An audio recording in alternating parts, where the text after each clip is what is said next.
Hey, Anefa. Sorry to keep you waiting. That is perfectly all right. My data indicates clear skies in the coming days. Current conditions for maritime travel, optimal. I'll be ready whenever you are. But are we really gonna set off without telling anyone again?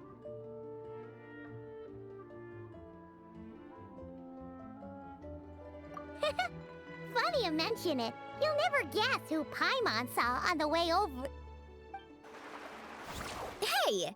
You didn't seriously think we'd let you leave without a farewell party, did you?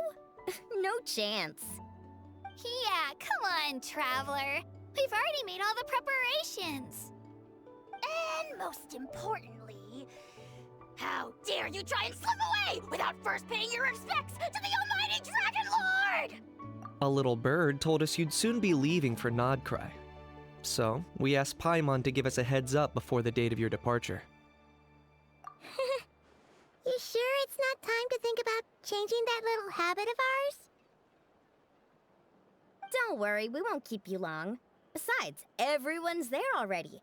Chaska, Ian-san, Auroron, even the Pyro Archon herself. You're invited too, Anefa. Shilonen has a special gift for you. Accompaniment request accepted. Shilonen demonstrates excellent massage technique. My impression of her is exceedingly positive. Wait, so robots like massages too? Or is it just that Shilonen really knows how you're wired? Alright, enough with the chit-chat. Let's head to the venue. Woohoo! Party time!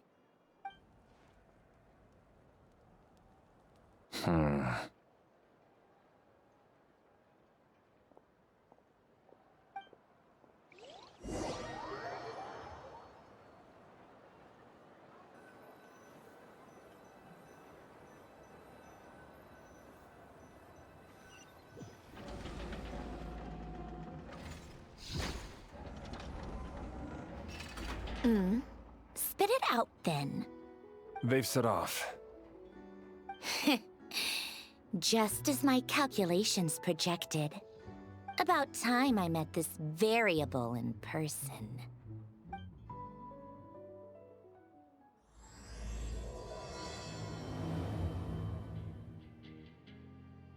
You know, every time we head to a new nation, there's always a point where it suddenly dawns on Paimon. This is it. The next chapter of our adventure has begun. This time, it was the moment she realized she just polished off the very last of her Saurus crackers. Should have stocked up better at the farewell party. In other words, Paimon has marked the geographic coordinates from 2 minutes and 40 seconds ago as the boundary between Natlan and Notcry. This deviates somewhat from the official coordinates stored in my database. Paimon meant more in terms of how it felt on a psychological level. Anyway, what about you, Traveler? When did it really sink in for you? Huh, that actually kind of makes sense. What about you, Anefa? Come to think of it, maybe we should be asking the other way around. So, when you came over to Natlan, what was the moment you felt like you'd left Nodcry? In that case, probably when my sensors could no longer detect the moon's power. The moon? You mean that one we can all see in the sky? Negative. I was referring to... Here we are. Paimon, Traveler, we have arrived in Notcry. Oh, wow!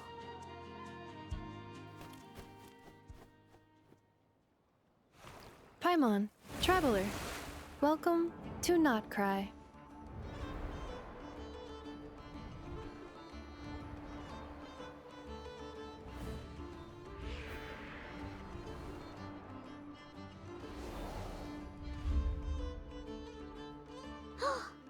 That must be Nasha Town up ahead! That's the place you were telling us about on the way over, right?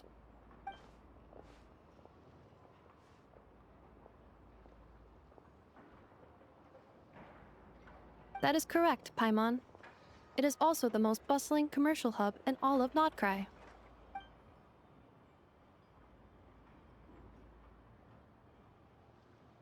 Oh! Sounds like the perfect place to start trying out all the local specialties! Huh? Is something up, Traveler? Paimon, this is where our spaceship landed when Ether and I first arrived in Teyvat. Huh? Are you sure? But how come you've never mentioned that before? Seems pretty important to Paimon. Well, because those memories are really hazy. All I remember is Ether waking me up and us leaving the ship.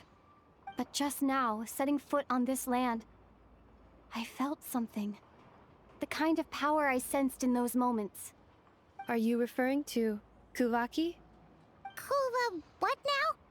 The locals refer to it as Kuvaki. It is a unique elemental force found only in Notcry, or rather, a pure. That is correct. Another similar concept I have found in my database is the primordial sea. Legend has it that long, long ago, the moon that shines in the sky above us once rose from the land of Notcry. Modern geological surveys and meteorite studies conducted in the region have since supported this claim. So, when you mentioned being able to detect the moon's power earlier, you were referring to Kuvaki?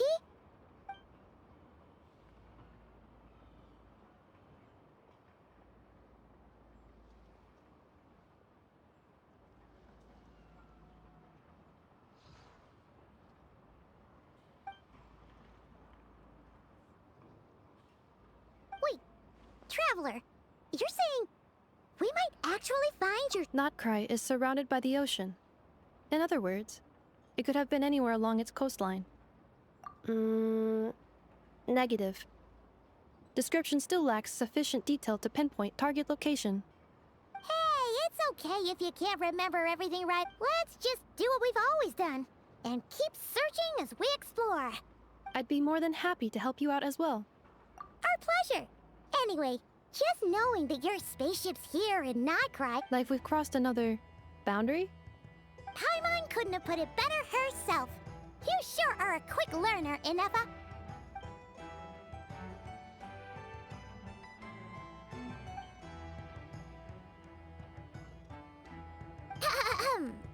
Well, as the best guide in the whole of Teyvat, Paimon hereby does solemnly declare, Notcry, here we come!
The entry procedures here are a far cry from Fontaine's. Such a hassle.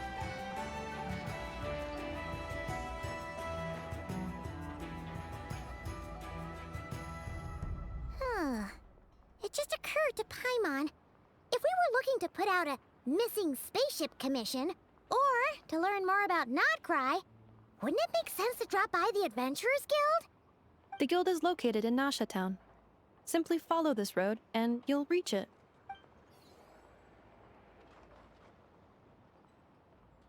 Huh? What in Teyvat is that? Looks kinda like That is a kuhenki, a species unique to the land of Notcry. a Kuhenki. Does she... Indeed it does. According to the Frost Moon Scions, the indigenous inhabitants of this land, the kuhenki, are said to be familiar. The moon goddess? Don't all people here worship the Tsari? Although Nodcry lies on Snezhnaya's border regions, the people here have held their own unique beliefs since time immemorial.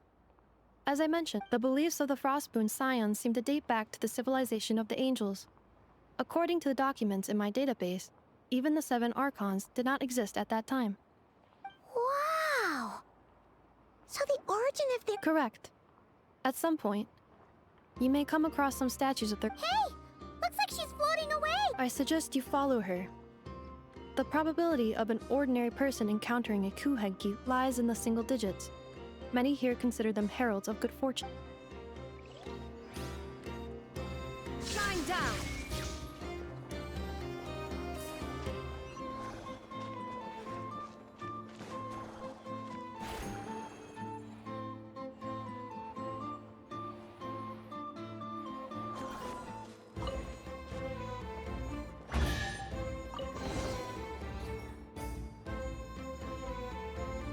Is this a travel guide? Huh. It actually led us to something useful.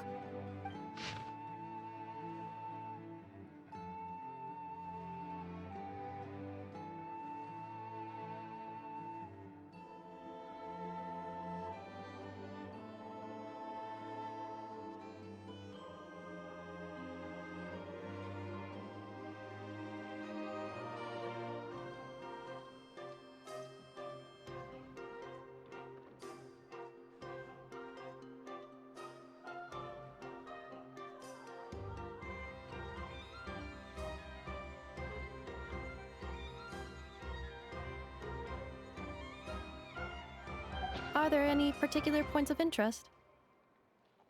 Oh, it all looks pretty interesting to Paimon. If we... Recalibrating route. If we keep following the current path, we will arrive at an area of scenic beauty. From there, we will be... Yikes! Why is Paimon suddenly getting the feeling that if she doesn't step it up soon...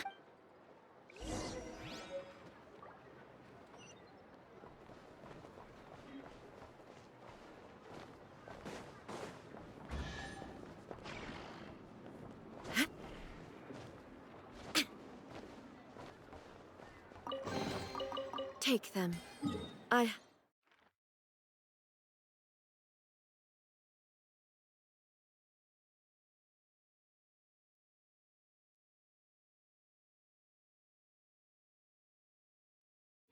have no need.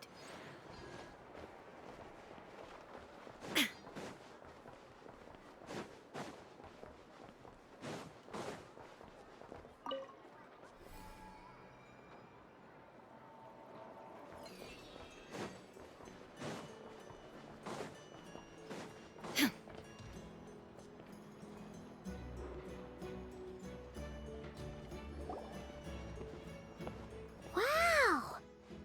Nasha Town actually looks pretty big from here. Feels a bit different than Paimon imagined, though. Which aspects in particular deviated from your expectations? Well, Paimon keeps hearing people describe Nodcry as an adventurer's paradise. So, she kind of thought it'd be a bit more... According to legend, there was indeed an era of peace in Nodcry's past, the age of the Fae.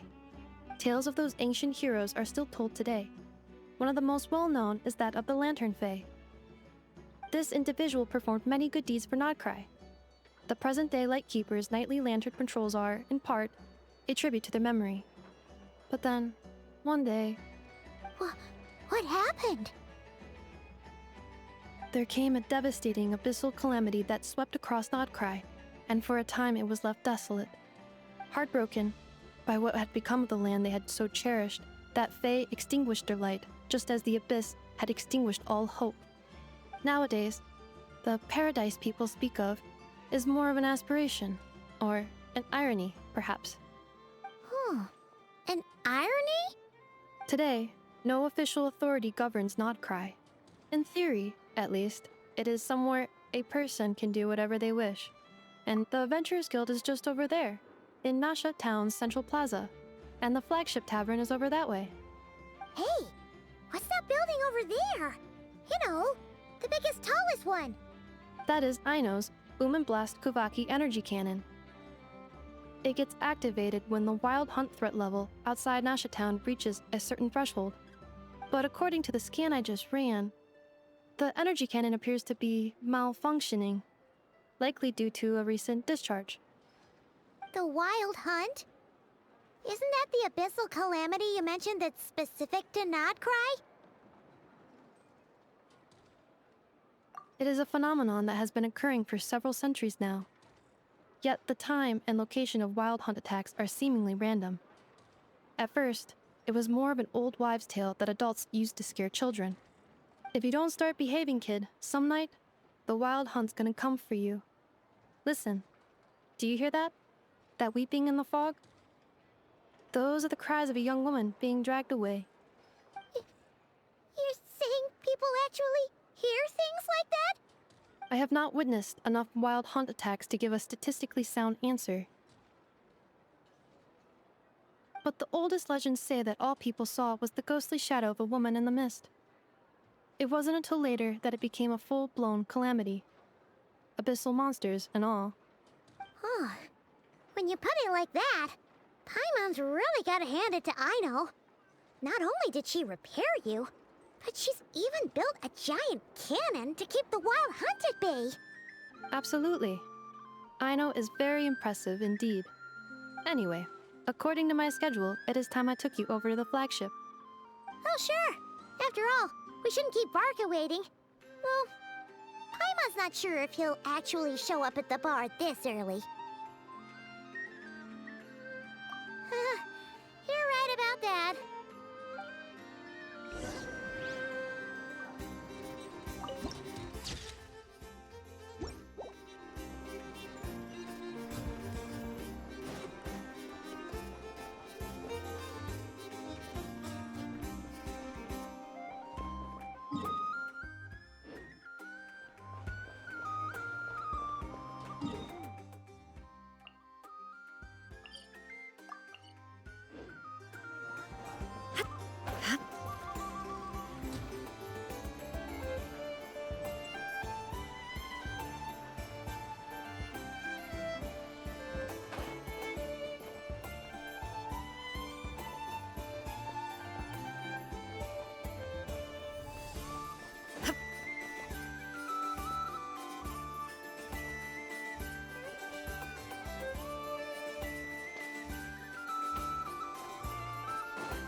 Here we are, the flagship.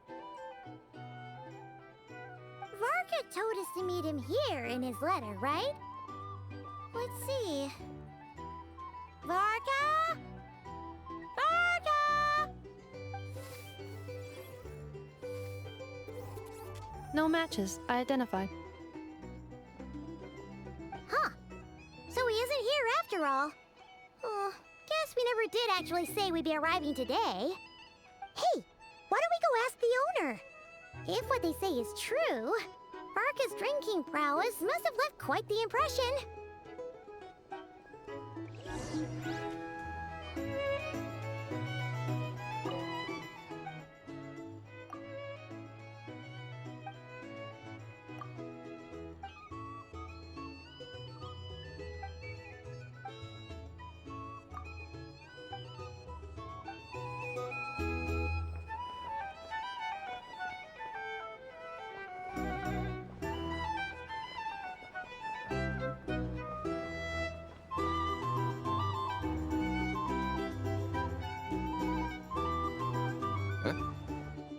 Well, well. If it isn't the ineffable Ineffa. Hello there, Demyon. You know each other? Of course. Inefa's a regular here at the flagship. So, robots are into booze too? Not at all. The energy conversion efficiency of alcoholic drinks is very low, and most of them are full of impurities. Still, I can affirm that your berries and fried meat deserve a solid 9.12 out of 10. It has Aino's approval too. Funny that you should mention that. While you were away in Natlan, Varka would come in here every day to pick up a serving of berries and fried meat for Aino. Aww. He must have been worried sick that she wasn't eating properly on account of being so hung up about Inefa being gone. Actually it's 'cause Varka found out that Aino went wild after Inefa left, gorging herself on snacks she normally couldn't get her hands on. So it was more worry that she wasn't getting a balanced diet. I think I might have just put my foot in it. Anyway, since you're back from Natlan, these two must be the ones Varka mentioned. The Traveler and Paimon, yes? Yep, that's us. So, from the sounds of it, you must be a close friend of Varka's too. Varka? Goes without saying. After all, he's the only one around here who's ever managed to stay standing after 10 rounds of the roulette special. Paimon can't believe he's made such a name for himself. Though, guess it's hardly surprising how. Right now? Must be somewhere near Anvantinjarvi. That's quite far from here. Huh? Where's that? It's a lake in the northern part of Nodcry. Word reached him of trouble brewing around those parts, so he took his knights to check it out. Oh. So, we missed him? Varka knew you'd say that. So he specifically told me to make sure you stayed here and enjoyed yourselves. He sends his assurances that everything's under control. Well, if he's that confident, guess our only option is to accept. Anyway, it's not like there's any special cause for concern. He is the Grand Master, after all. Exactly. Plus, not only has he booked you into our finest room, he's paid for it in advance, too. Whoa! It's so generous of him! We might not have met yet, but Paimon's got a feeling that we'll get along with Varka like a house on fire. Oh, and by the way, he also asked me to serve up a portion of berries and fried meat for Inefa. That was prepaid as well. Thank you. No, thank you. I'm the one who should be grateful for your business. Traveler, Paimon, why don't you go ahead and drop off your luggage? I can use this time to go pick up some components that Aino asked me to bring back. Sure thing. Besides, now that we've got ourselves a map, once we're done unpacking, we might as well go for a stroll ourselves. Why don't we meet up again later? Oh. So you no longer require navigational assistance? No worries, we should be fine. We've got a rough idea of our way around town, so Paimon's reasonably confident we shouldn't get too lost. Thank you. This translates into an approximate time saving of 30%, meaning I will be able to see Aino about 45 minutes earlier than previously projected. Oh, right. You must miss her a lot, too. In that case, we better get a move on.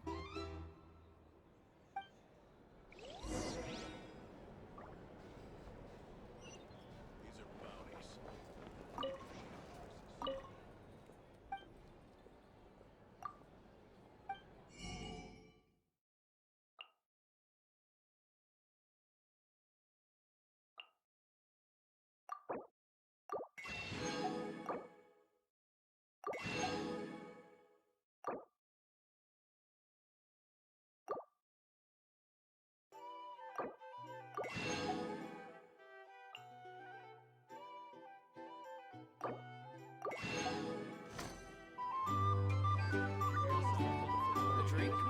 Or some information? For starters. Either way, I recommend you drink less.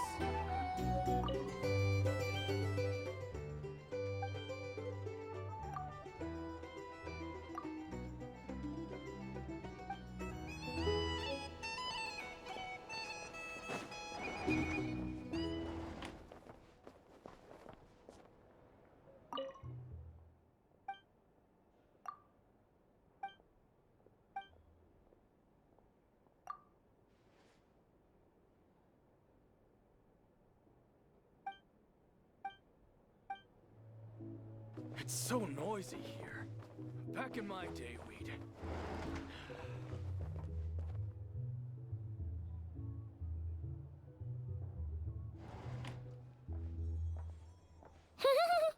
Feels pretty nice having someone sort out our food and lodging for us, huh?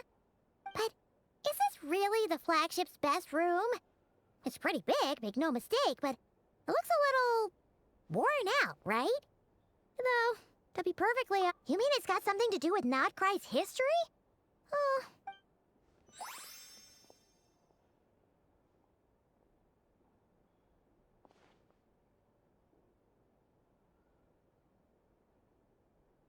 Oh, should we try the berries and fried meat too? Paimon's getting hungrier and hungrier every time someone mentions it. Oh, sorry about that. Paimon wasn't watching where she was going. Please, there's no need to apologize. If anything, I'm the one who should be sorry. Clearly, I shouldn't have gotten lost in my thoughts in the middle of a hallway. Wait a sec. Are you staying in the room next to ours? Ah, quite the perceptive one, I see. First things first, allow me to introduce myself. My name is Kirill Chudamirovich Flintz, but please, just call me Flintz. Whoa, that's an impressively long name for sure. Ah, is that so? Names like mine ought to have been fairly common in Snezhnaya, at least in the past. Would I be correct then to assume that the two of you are travelers in this land? Yep, you sure would be. Paimon is Paimon, and this is the Traveler. We've been to a bunch of nations already, but we only just arrived in Notcry today. What a rare honor it is to meet such worldly travelers. Are you here for travel too? If only I had the time to spare. No, I'm just staying the night. Oh, so you're here for business? That's certainly one way to put it. I'm a Ratnik of Nodcry, normally stationed near the burial grounds to the north. My sole cause for being here today was to repair this lantern of mine.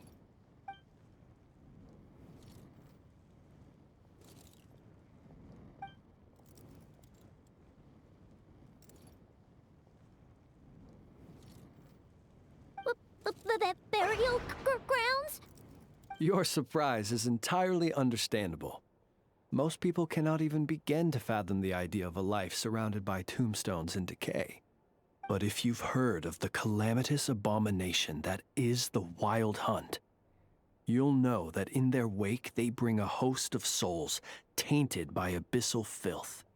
That then is why we are stationed by the burial grounds, to hold the line where it is most vulnerable. Oh, so it's all about fighting against the abyss. Oh, sounds like a tough job. I thank you for your concern. But in truth, I've long since grown used to it. In fact, I like to think it rather suits me. If anything, I'd say I prefer the peace and quiet of a graveyard to the hustle and bustle of urban life. Paimon sort of gets it now. But even so, she's still pretty sure she could never get used to living in a graveyard herself. For one thing, she'd be too scared to fall asleep at night. Oh, I assure you, there's no need to worry on that account. The kind of ghosts you find in cemeteries aren't too big on talking. But even when they do, they're usually far more discreet than the living. Well, would you look at that? Who'd have thought we'd end up chatting this long? Must have a lot in common, huh? Forgive me, but I must excuse myself, for the time of my appointment draws near. And in terms I'm sure you'll understand, a lanternless Ratnik is like a mapless traveler. A serious conundrum indeed. Oh, sure. In that case, you go right ahead. We won't keep you any longer. Not at all. Should the opportunity present itself, I'd gladly continue our conversation another time. You're always welcome to come visit my grave. I mean, the grave I stand watch over. Your visit would bring much-needed light to that place of final rest. Right. Well, if we get the chance. Then allow me to wish you a traditional Ratnik's farewell. See you by the graveside. Ugh. Jeez. What a weirdo. Not to badmouth him at all. In fact, he seemed pretty cultured, but at the same time, kinda spooky? Must be all that time. His lantern? No, not really. Huh. Guess you've always had a nose for stuff like this. If you're worried, you could... Hey! Don't you start spouting all that weird stuff, too!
Forgot something super important!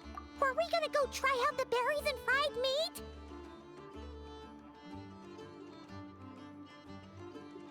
But now, heading all the way back to the flagship feels like such a waste. Please, accept today's boon.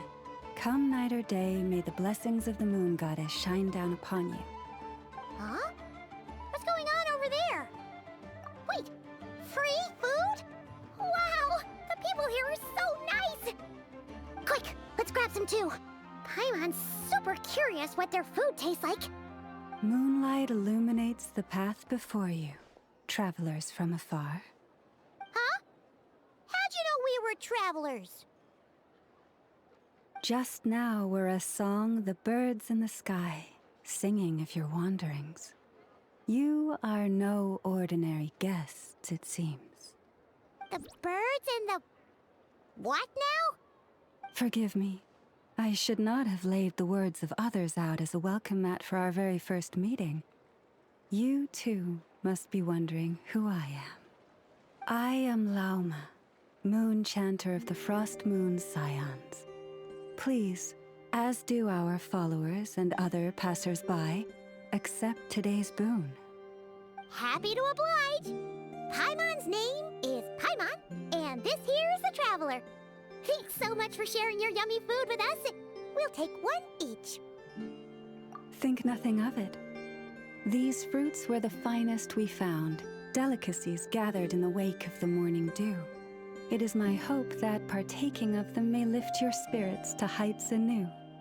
The finest you found? Wow! That sure is kind of you, but wouldn't you want to keep those for yourselves? The first fruit of the harvest must be placed upon the moonlight altar, not as an offering to the gods, but as a spark for lost hunters. For it is the blade of the starving that darkness most easily corrupts. As perhaps you have already heard, we Frost Moon Scions revere and worship the moon goddess. We believe that together, virtue and compassion are the shining light that will lead us all out of the long, dark night. And now, with tides of haughty Fatui swarming into Notcry, driven by greed and greed alone, more than ever before, we must all unite under the banner of virtue. Huh, look who it is again. Those unsufferably kind-hearted Frost Moon Scions. Got enough for us too? That's right! 2 servings each! We're starving over here! The Fatui! After what you've been doing to our sacred statues, how dare you even show your faces? Wilhelmina, bestow today's boon upon our guests. You hear that? No slacking now. We'll have the very best you got. But, my lady, they... Please, you two, accept this meal. But remember this. Kindness is the first lantern left to guide those who stumble in ignorance. Come again? Let me finish. But should they still refuse to follow the moonlit path, then by our frosted blades shall we show them its shadow. You! Hey, look who it is. Whatever. Just you wait. We'll be coming for you next. Huh? Where's the meat? Who wants to eat this garbage? Those stooges really are the worst. Ever since they came to Notcry with all their weird equipment and built that so-called experimental design bureau, our lives have been turned completely upside down. Judging from how they reacted just now, it seems the Fatui already know who you are. Well, we have gotten in their way in pretty much every nation we visited, so we're probably at the top of their blacklist by now. I see. Then, on behalf of the Frost Moon Scions, I thank you for the goodwill you have shown us. Because if they had gotten ahead of themselves just now, I'm sure you would have stepped in to help. Just as the birds and beasts put it, your arrival heralds joy to us all. Besides, for a weary traveler far from home, what better respite than to bathe in the moonlight? You will always be welcome at the Frost Moon Enclave, the place we call our home. May we meet again in the moon's gentle glow. These are delicious! So refreshingly fresh! Those 2 Fatui wouldn't know a good thing if it came up and bit them on the shoulder. Looks like Anefa isn't done with her shopping yet, and the Adventurers Guild is still empty. Where should we head next? Good idea! Wouldn't want to let the Kuhenki down, after all. Let's see... Okay, Paimon's got our route all figured out. So, all that's left to say is... don't fall behind! This is Nuts and Nuts. It's mostly a fruit shop, but there's a crafting bench too. This is the Speranza, one of the travel guide's recommended restaurants. All the waiters here are kids. This is the Vesnitsi Prolicha greenhouse. Apparently, their flowers are all made of metal, so they'll never wilt away. And this is the Rossum Workshop. If you ever need a weapon made, this is the place to go. And over here, they've got a super tall observation deck. Whoa! Take a look at that! You can see really far out into the distance. That way's north, and that looks like something built by the Fatui? And then over there to the west, that must be the the place Lauma mentioned, where the Frost Moon Scions live. So, what'd you think? Even if Enefa kinda stole her limelight earlier, this just goes to prove that Paimon's own tour guiding. She sure is! It'd take hundreds of years of practice to be the best tour guide in all of Tibet. Huh? Look! There must be someone at the Adventurers Guild now. There's already a line forming outside. Looks like we'll finally be able to ask about your spaceship. Oh, or was there anywhere else you wanted to... Where? Which one are you... Oh. Now you mention it, Paimon's noticed it too. Ugh. Better not be who she thinks it is. Anyway, where we go first is completely up to you. Either the Adventurers Guild, or that suspicious-looking shop. A word of warning, though. If we step into that shop...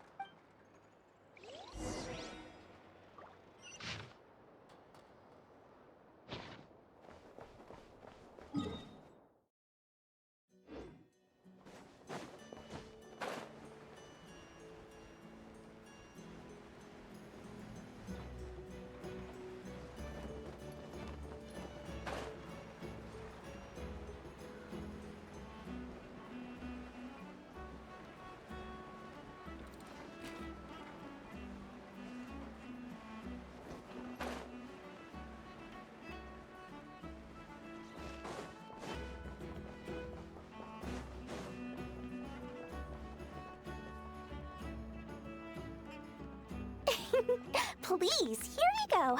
And if you ever need anything else, don't forget to make the great Lord Sangama Bay your first port of call. Oh dear. So it is the real deal. Of course it's the real deal. Everything you'll find here is 110% real, meaning every one of my deals is as real as a deal can... Wait a minute. Well, if it isn't my two most valued clients! And with no small thanks to your munificent patronage. Come. How could you just sneak into Not Cry like this without telling your dear Lord Sangama Bay? If I'd known earlier, I would have made an absolute pulled out all the stops to ensure that your boat ride over was as comfortable as humanly possible. Thank the Archons we didn't tell you. Oh, come now! You know as well as anyone how impeccably and conscientiously above board I am when it comes to doing business. Well, regardless of whether that's true or not, the main issue here is that we had no idea you had a branch in Not Cry. A clever merchant always has a backup plan, or two, or three up their sleeves. As the saying goes, a rabbit with many burrows fears not the hunter's arrows. A merchant with stores galore hears no debtors at the door. Since you're both here in Not Cry, would you care for some of my finest local souvenirs? Whatever you're looking for, I have it. Or if it's Sumeru you're missing, I've got that covered too. We literally just arrived. Do we look like we're on the hunt for tourist trinkets to take back for our friends? My, your high-minded tastes never cease to impress. In that case, I know just the thing. You must be on the hunt for something like this? What's that? Your hat?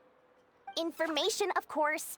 Information about Not Cry, locked securely in the otherwise impenetrable vaults of the Lord Sangama Bay's brilliant mind.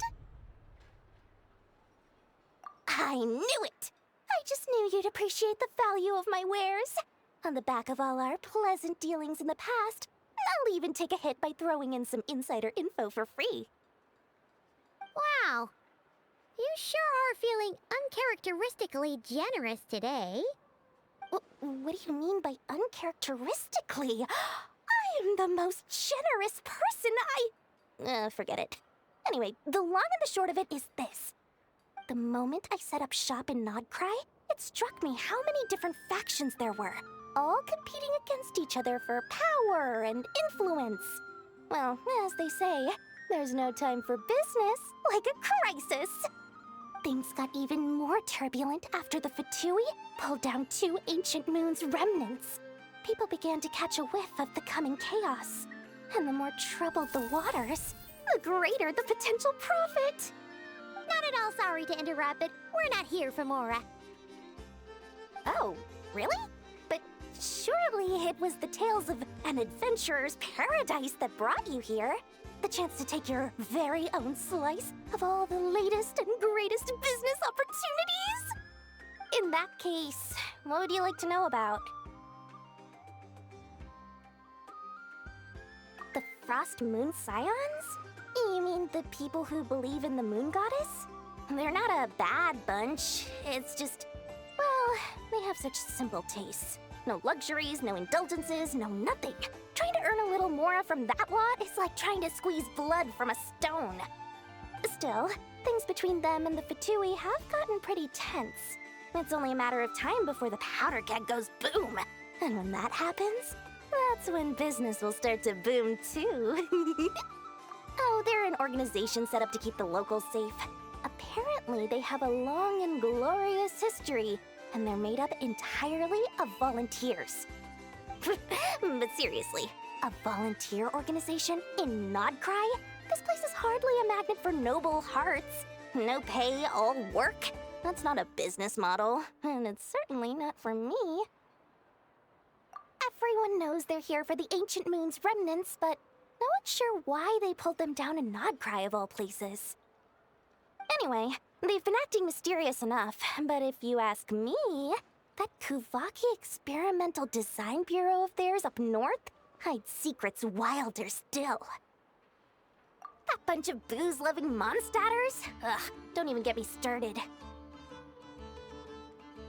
As fellow Outlanders, I thought they'd be easy pickings, but somehow, every single one of our business negotiations wound up at the flagship.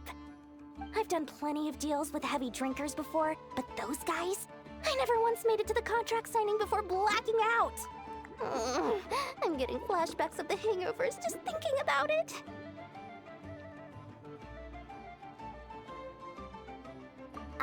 What now?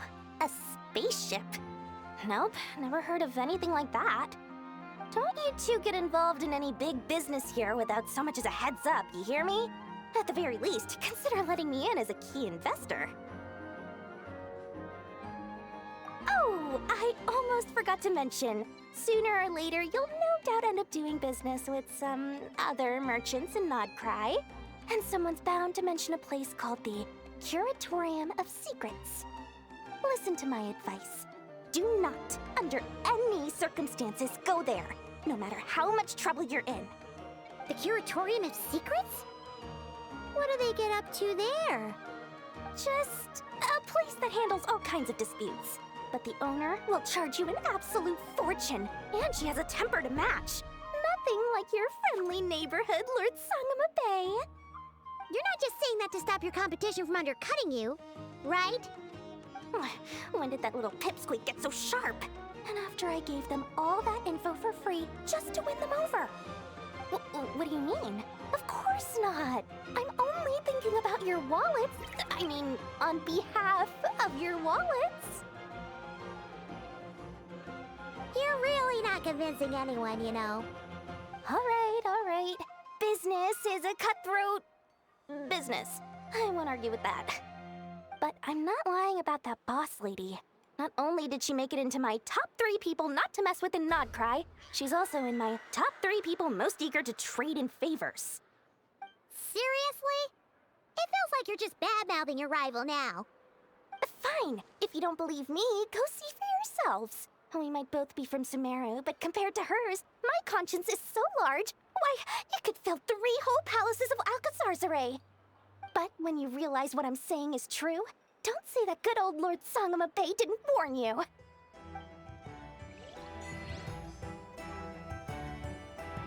Anyway, don't be a stranger now. We might be in Nodcry.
Lucky us. The line seems to be gone now.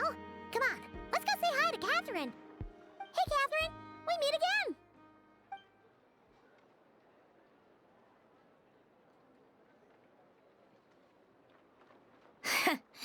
How ridiculous. Huh? They often say that mortals, shackled by their own flesh and blood, may fail to perceive the truth of this world, even when it is right beneath their very noses. Yet I had not expected to have the pleasure to witness such heights of absurdity firsthand. But Paimon must have gotten the wrong person? At second glance, you do seem a bit younger than Catherine. And you certainly sound a lot less friendly. A creator might forgive ignorance, but being mistaken for one of my own creations is beyond all pardon. Look very closely, for standing before you is none other than Marionette, 7th of the Fatui Harbingers. A harbinger? I told you already, I'm not Catherine. Just how obsessed are you with my machines?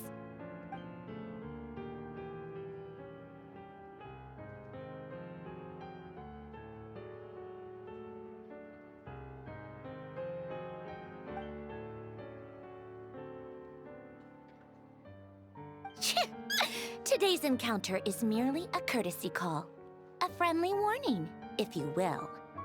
You interfered with my work once before, with that little robot. I let it slide. After all, it was nothing more than a distraction, a side project at best. But we are in Nod Cry now, and as such, I strongly advise you not to stand in the Fatui's way. Otherwise, the next time we meet, I might just have to drop all this meaningless etiquette. Oh, please. You've got some nerve coming out with barely veiled threats like that. You're the one stirring things up here. Oh, perhaps you have misunderstood. Just because Nod Cry lacks a ruler at present, that does not mean it should not be ruled. We Fatui are simply establishing a new order. Yeah, right. We're like shady experiments, judging by your massive creepy research facility. I've said what I came to say. What you do next, only you can decide. So why don't you start by using your already limited processing capacity to calculate your even more limited options? And, being the refined young lady that I am, I shall indulge you just this once. Ad Astra Abyssosque. Welcome to Nod Cry, Dominion of the Fatui.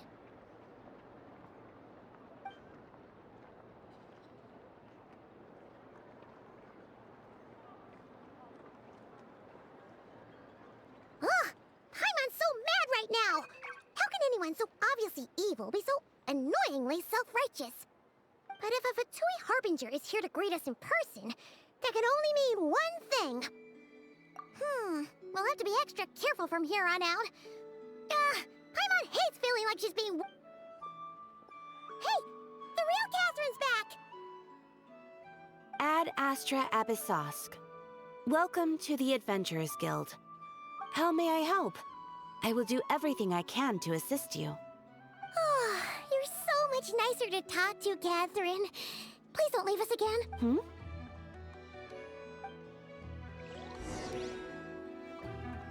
This land holds nothing but promise for adventurers from all walks of life.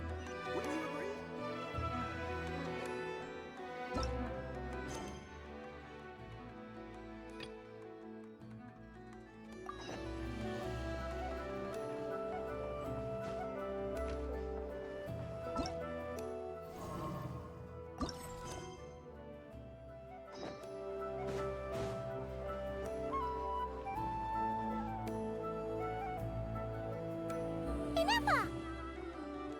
Hello. I was just about to start tracking your whereabouts. Did you manage to get everything Aino asked for? I did. What about you? Do you need me to navigate or introduce any more places around town? Not for now. most of it already. We probably need some time to process everything we've learned, though. Any progress with the spaceship? No. Catherine came back just now, so we asked her, but even she hasn't heard a thing. One possible explanation is the vast stretch of time that has elapsed. Additionally, given the limited resources available in Nodcry, it is entirely plausible that the wreck was scrapped for parts, or even mistaken for a pile of broken machinery. Aw.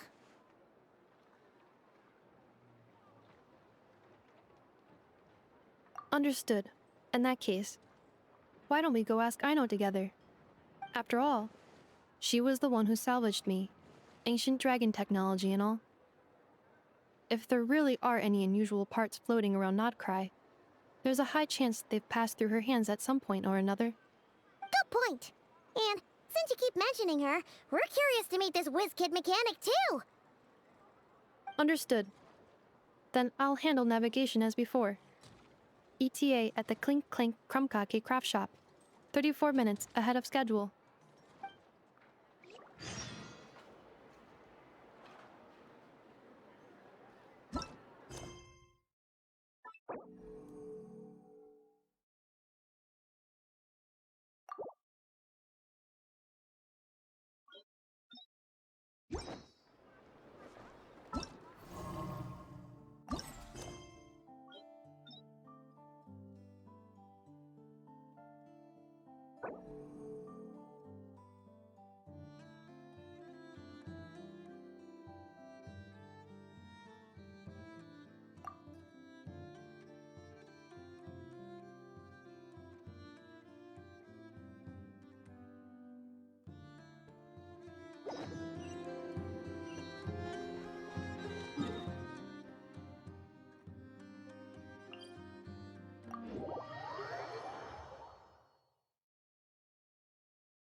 Oh no! There's a little animal trapped over there! Let's go help it out!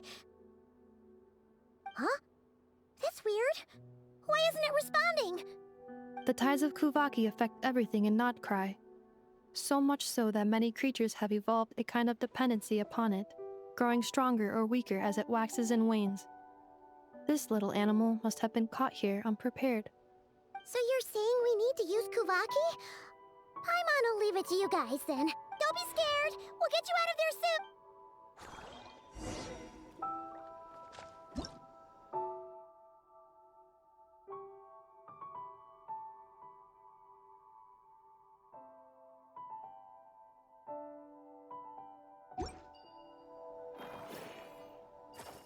There is no escape! Oh, it worked! Off you go now, little one. Don't go getting yourself caught again.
Here we are.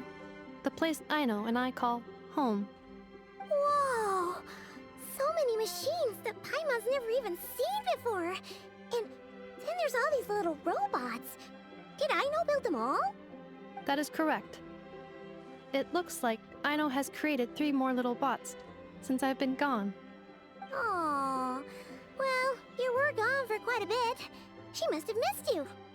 I missed her too. I want her to see what I've become. Let's not keep her waiting any longer then. Come on!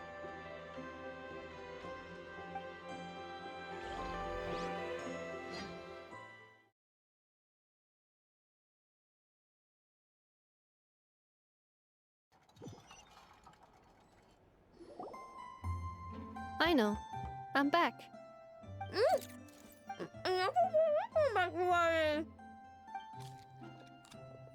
Hmm? Ineffa? You're back significantly earlier than I expected. Like a whole 30 minutes at least.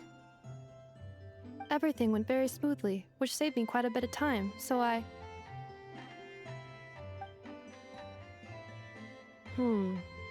Aino. Could you turn around for a moment? Aino? I've been on my best behavior the whole time you've been gone. She's got chocolate all over her mouth. Aino. While I was away, did you strictly abide by my tailor-made snack intake schedule? Oh, of course I did. 1 whole cake, 1 crumb cake, and 1 pack of chocolates a day, right? It was either a cake or a crumb cake or a pack of chocolates per day. Oh, shoot. When did you finish the snack stash I left for you? Literally just earlier today. Let me just go run a scan on that. I meant today, a week ago. And then you restocked an entire week's worth on your own initiative? 2 weeks worth.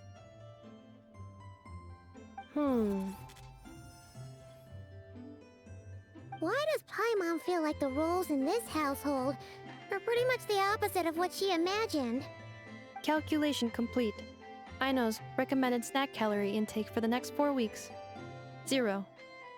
Ah, no fair! You're a meanie, Ineffa. This is what happens when you break an agreement. Oh, come on! Don't do this to me! I only ate a teeny bit extra every day. Just a teensy-eensy-weensy bit extra. That is objectively not a teensy bit extra. Oh, seriously? If you'd only arrived half an hour later, I would have had everything cleaned up and you wouldn't have noticed a thing. But now that I think about it, you even said you'd come back a bit earlier than you did, so I wouldn't have to worry. But then, you were away so long, and I was so worried about you. And that's the only reason I even... Oh. I know. I am very sorry to have kept you waiting. I'm back now. Welcome home. So, will I be able to keep eating snacks as usual now? Negative. Aww. Okay. Well, given that I am later than I initially projected, I'll let it slide. But just this once. Thanks, Ineffa! You're the best! I know. Allow me to introduce. It's the honorary knight and Paimon! I know. Uncle Varka talks about you guys all the time. Nice to meet you, Aino. Ineffa's told us all about you, too. Huh? Really? She actually said that about me? Well, she's not wrong. Oh yeah, so, you're here to see Uncle Varka, right? A couple of days ago, he suddenly said he had to head out on business. and that he might not be back for a while. He asked me to let you know if I saw you. Yeah, we heard about that at the flagship. Did he say what he was doing? Nope. Just told me to take good care of you guys and make sure you feel right at home. Oh, shoot. Please, take a seat.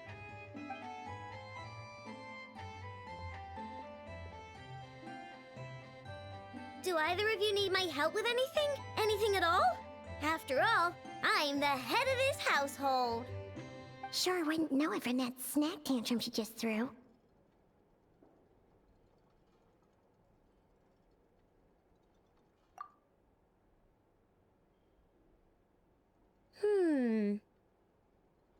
A spaceship, huh? From outside to that? Exactly. So, ring any bells? No. Oh, you sure? Nope means nope. Never seen the slightest trace of it. More specifically, by nope, I mean, I've never seen a single piece of tech in all of Notcry that might have come from out of this world. Not in any new machines or in any old ones either. Huh. What I know means is that your spaceship almost certainly has not been disassembled nor repurposed as parts for other machines. Oh, so that's what she was getting at. Yep.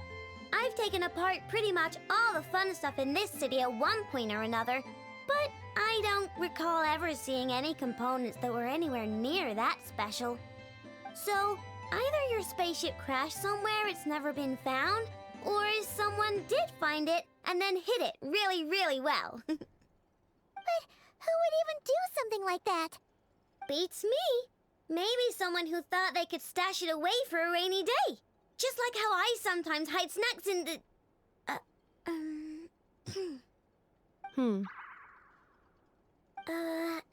Anyway, long story short, I definitely haven't seen anything like that. Besides, sounds like it would practically be ancient history by now. If anyone still has any leads on what really happened, it'd be the Frost Moon Scions. The Frost Moon Scions? Huh? Haven't heard of them yet? Didn't Inefa tell you about their rituals? There wasn't enough time to delve deeper into their history and traditions. What kind of rituals are we talking about? I've never actually seen them myself, just heard bits and pieces here and there. They say that each of their moon chanters has had access to an ancient relic that lets them see the true past. Not sure exactly how it's meant to work. I can't get my head around anything that can't be explained by either machines or science. And to tell you the truth, I don't like it much either. Looks like we'll have to try our luck with the Frost Moon Scions. Aw, leaving so soon? Sure you don't want to hang out a little longer? It's getting late, I know, and these two still need to head over to Hisi Island. It would not be convenient for them to linger much longer. Aww. All right then. Don't worry. We'll be sure to drop in on you as often as we can. Really? You promise? Sounds like my type of visitors. You're welcome anytime. I'll be staying to look after Aino today, so I won't be going with you. Hey, don't sweat it. We'll find our way just fine. I'm glad to hear that. Also, I must admit, I have very much missed the charging bed that Aino made for me.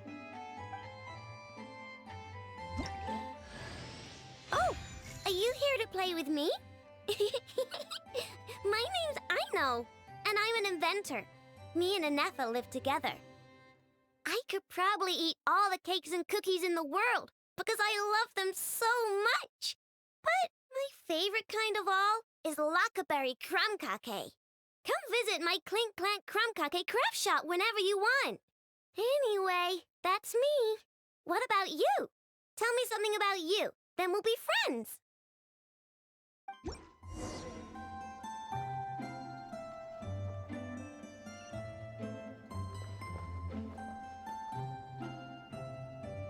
Inefa, Yes? Feeling comfortable? I am indeed. No bed in the world is as comfortable as this one. Enough, Yes? Want me to increase the charging rate? Please, if you would. Thank you, Aino. Enough, Yes? I'm hungry. In that case, please enable quick charge mode.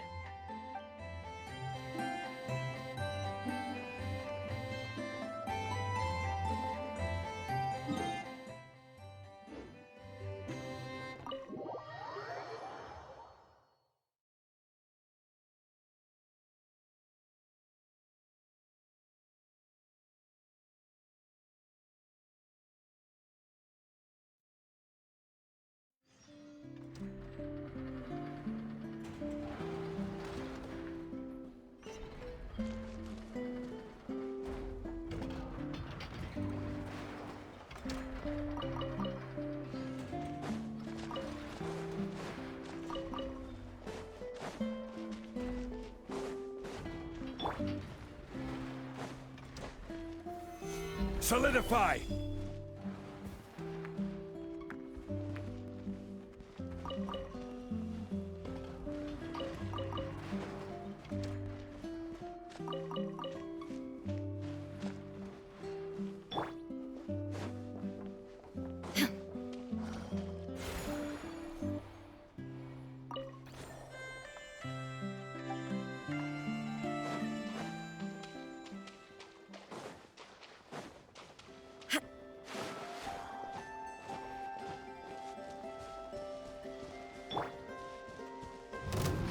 Transfixed! Gather! Shine down! Things are about to get dicey. Gotcha! Illusion shattered!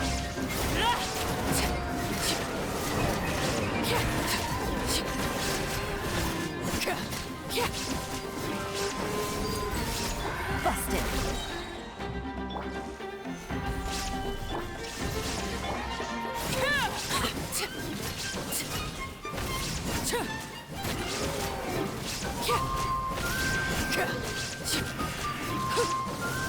Overruled!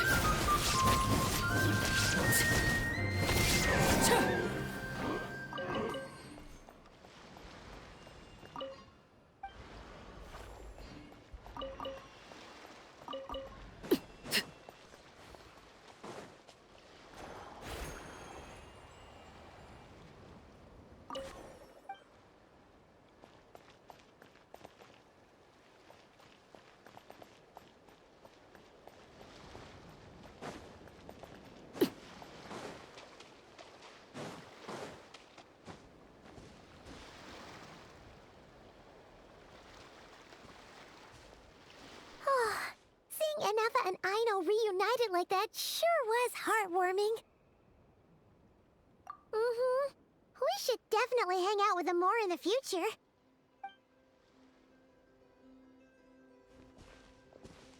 Speaking of homes, we must already be close to where the Frost Moon Scions live.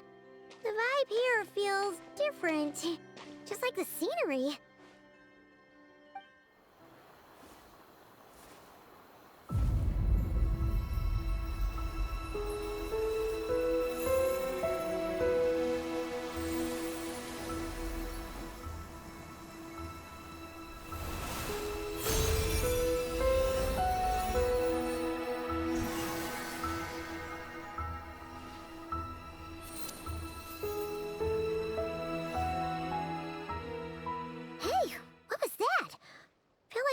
Sort of breeze blew by, and then the petals suddenly turned into...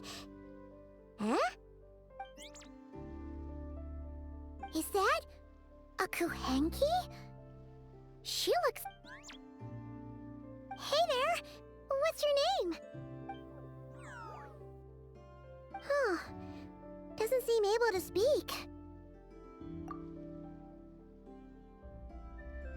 No idea what she wants. Unless you want to stop.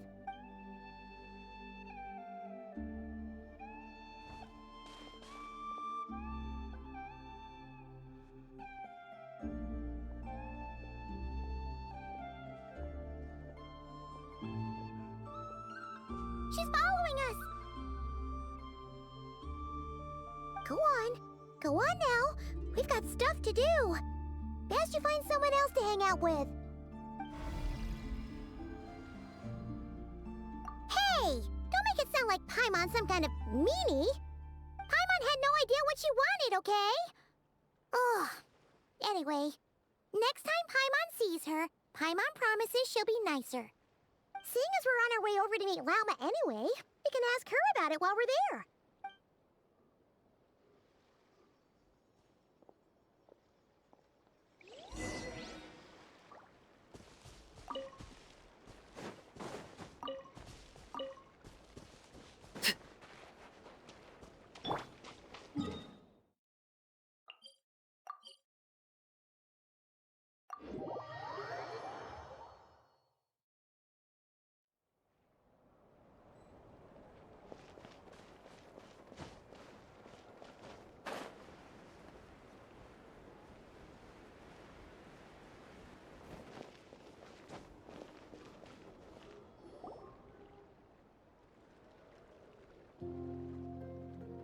Huh?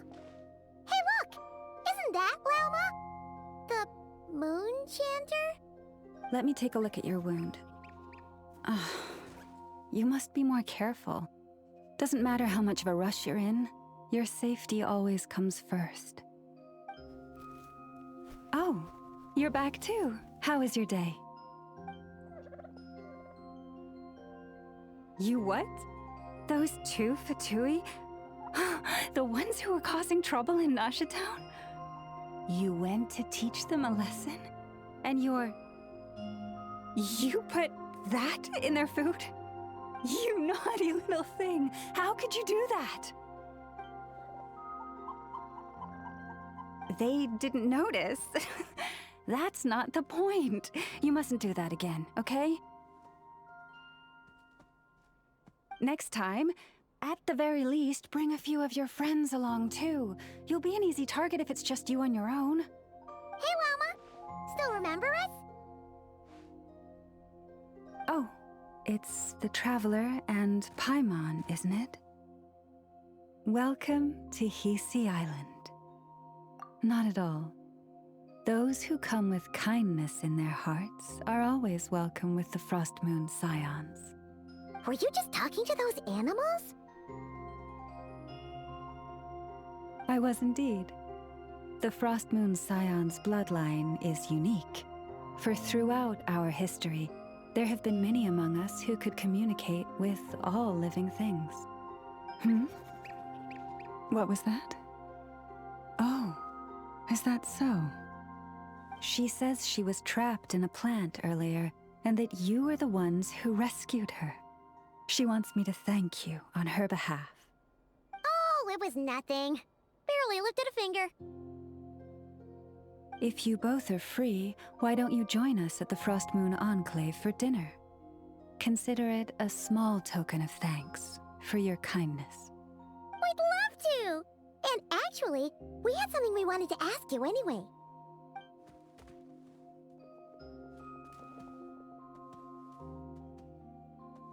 Oh. You're interested in the story of Kutar? Kutar? Yes. Kutar is our moon goddess. The moon maiden who guides us. But up close, this one somehow seems a bit different from the one in Nasha Town. It's like it's more... natural? Or like... more harmonized in its design. That is because, ever since the Fatui arrived in Nodcry, they have been modifying and defacing our statues as they please. These statues were made by the Frost Moon Scions who settled here hundreds of years ago, crafted from the very finest Lunasol stone. Not only is this stone exceedingly rare, but it also brims with Kuvaki. I suppose the latter must be what caught the Fatui's eye. For a time, we put up fierce resistance. But now, this is the only one left that still retains her original form. We heard they even pulled some ancient moon's remnants down from the sky. That's right. The two largest remnants landed in Nodcry. One here on Hisi Island, and the other on Paha Isle. The Fatui built their research facility on top of the remnant over on Paha Isle. But they've had their sights set on the one here, too.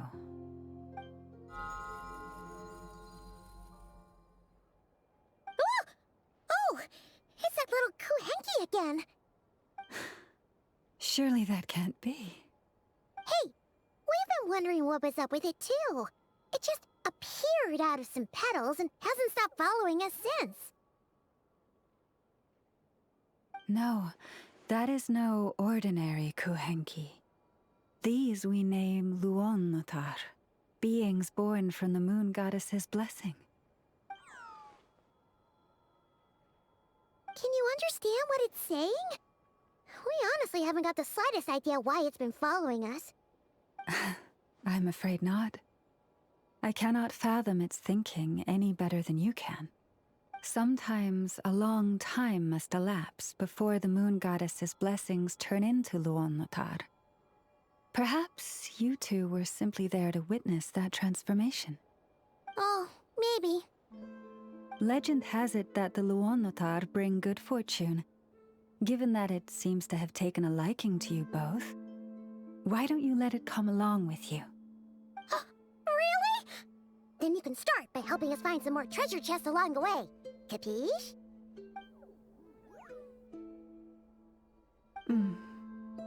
Twilight approaches.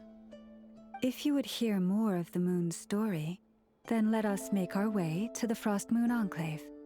Beneath the gentle moonlight, I shall share this tale in full.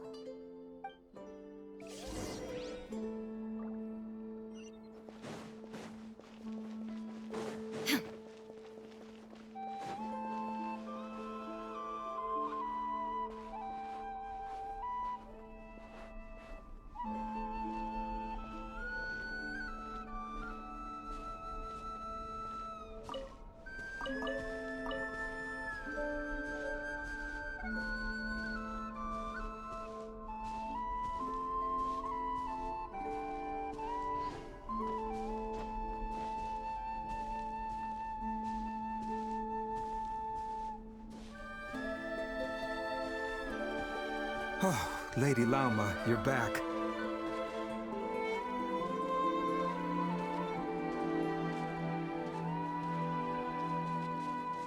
Come day or night, may the blessings of the moon goddess shine down upon you.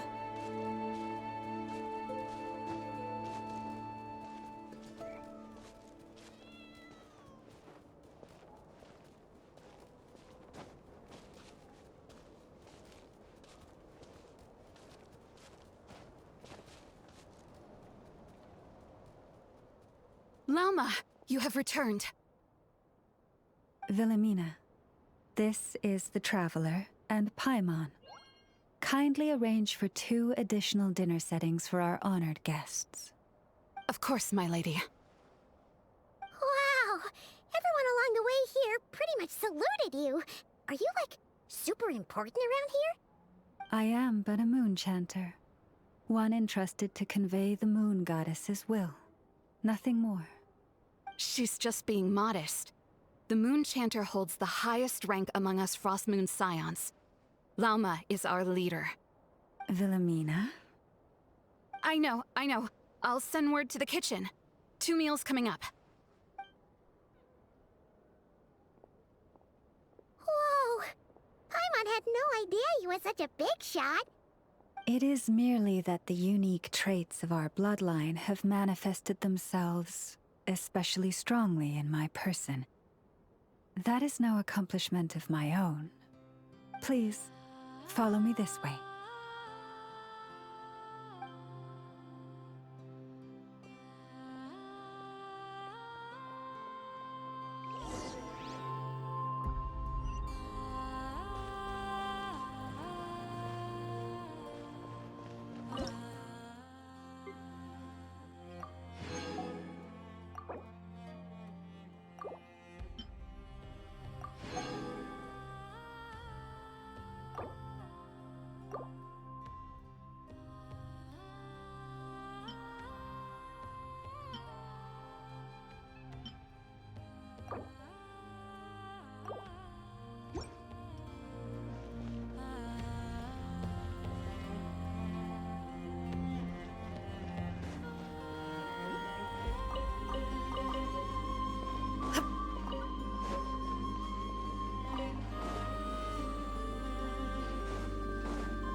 Even to this day, I am still trying to piece together the many fragments of our past. It is a story not only of the Frost Moon Scions, but also of the moons themselves. A story of the moons? Yes. We Frost Moon Scions are the last descendants of the ancient golden realm of Hyperborea. Its former glory may have faded, but what remains is a memory uniquely ours. In the distant past, Tevat had not just one moon, but 3. It is said that they were created by the primordial master of this world, cast into the firmament to keep peace in the land below. Firstborn was the eternal moon, largest of the 3. Legend has it that it was her immense kuvaki that gave rise to the ocean tides. Next was the frost moon. Smaller than her big sister, yet brightest in radiance. Her glow became the cold, undying lantern of the night. Finally came the iridescent moon, smallest of the sisters. Most of the time, her light was barely visible to the naked eye. Yet when she shone, her fleeting halos were all the more mysterious for it. Wow! Sounds like it all happened so long ago. So, what happened to them afterwards? Afterwards, well, as you have seen, the 3 moon goddesses perished.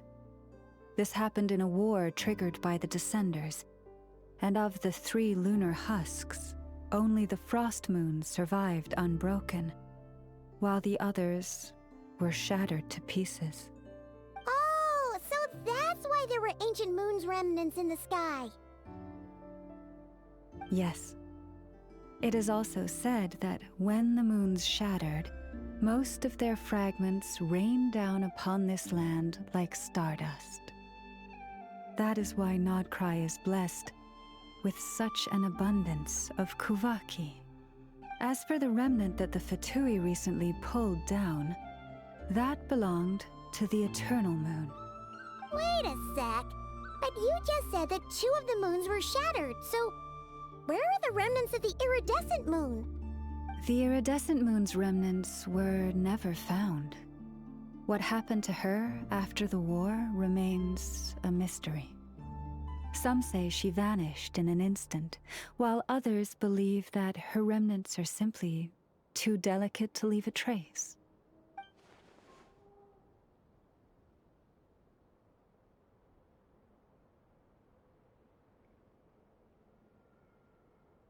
Yet, though the era of the 3 moons has long since faded into legend, successive generations of Frost Moon Scions have always passed down a prophecy that one day the moon goddess would return. And in the end, that prophecy did indeed come to pass, though not quite. Lady Lauma! Lady Lauma, are you there? Cappy, what is the matter? Lady Lauma, it's my daughter, Karina. Her illness. Take me to her, right away.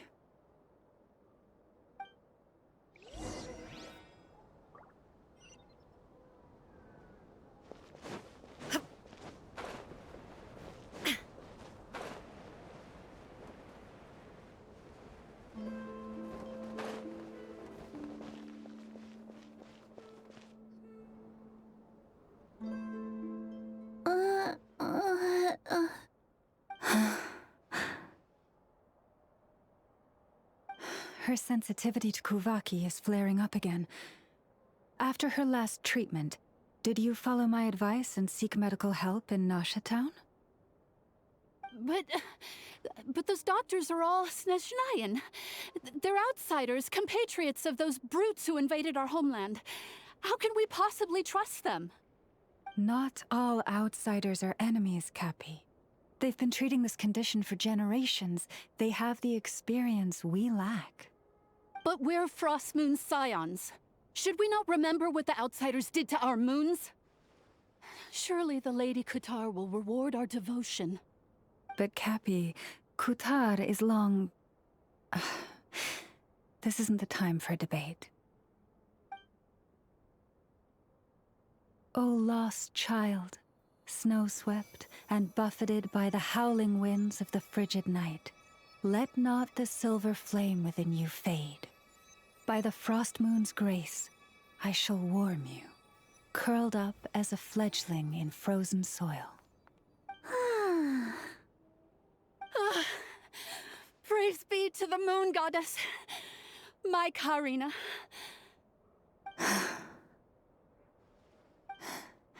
Remember, she must take powdered lacca berries daily. It will ease her symptoms.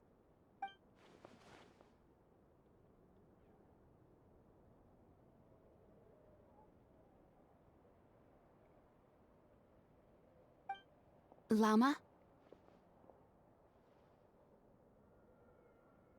Philomena, what is it? Dinner is ready. I see. Cappy, let her rest here for the night. I'll have someone bring her a blanket.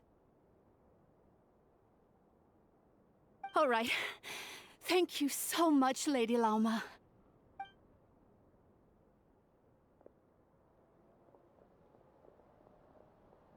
Will she be all right? Yeah. If there's anything at all we can do, please don't hesitate to ask.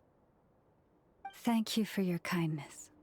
For now, though, Karina should be fine. She'll be feeling a lot better tomorrow.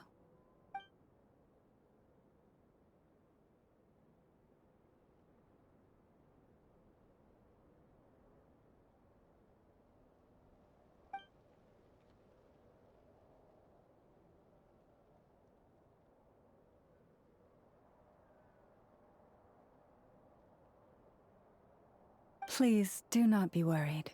Come, let us head to dinner. I believe you still have some questions for me.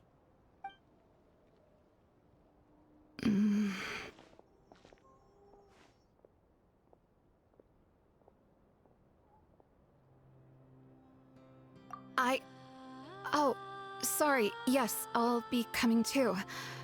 I was just thinking about something. Oh? Lauma makes such an unshakable moon chanter. Calm, capable, someone we can count on. Deep down, though, I know she's been quietly carrying the burden for the rest of us. Traveler, Paimon. Believe me when I say that as a fellow Frostmoon Scion, I do worry about Lauma. It's just that sometimes it's hard to say it to her face. Could I ask you to look out for her? I can tell she really trusts you. Thank you. It means a lot. Sometimes I really admire her strength, but at the same time, I can't help feeling powerless myself.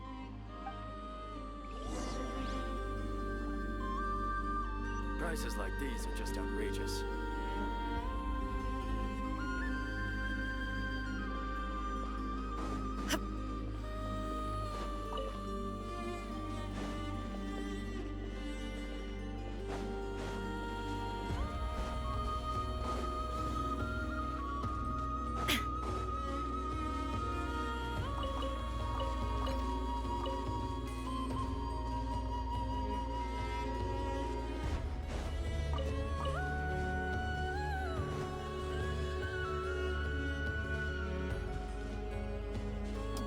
Being stuck in a place like this.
even better than the stuff you gave us before.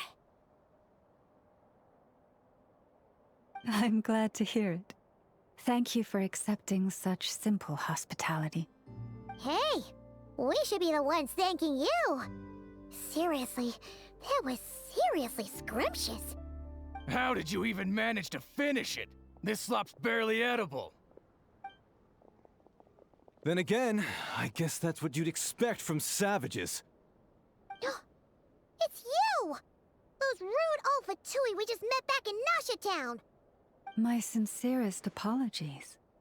If you found the food we gave you earlier difficult to swallow, may I suggest taking a deep breath and joining us? These delicacies might change your mind. After all, I suspect that your previous meal may have been tainted with something most unpalatable. Huh? What do you mean? Tainted with what exactly? With the bitter snobbery of those who call themselves civilized. Why, you? Looking for a fight? Sure, I'd be more than... Hold it. We're not here to brawl. Yet. We're here on official business. Orders from above. We're here to deliver the Frostmoon Scions a warning. Or rather, a final ultimatum. You have 3 days to hand over the relic and reveal the whereabouts of your so-called Kutar. If you fail to do so, the Fatui will immediately begin the cleansing of Hisi Island. Which, by the way, is the sovereign territory of the Tsaritsa of Snezhnaya. What insolence! Your demands are outrageous! For generations, this land has belonged to the... Dear guests, allow me to save you both time and trouble with a speedy reply. The Frostmoon Scions will never hand over anything to the Fatui. And to those who set foot on our land with ill intent, I say this. With your blood, we shall draw an inviolable line in the snow. That applies to you, too. Stubborn savages, the lot of you!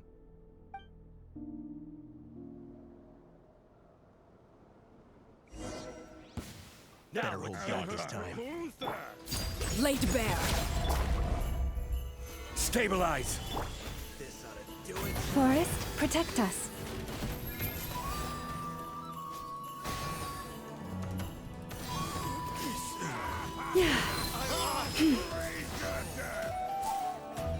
Leave this place.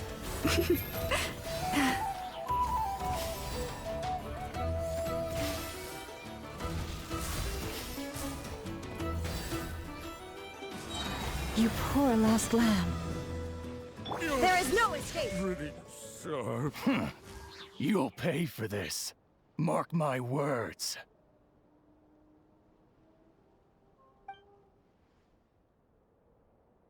Hey, if you're so tough, get back here and put him up!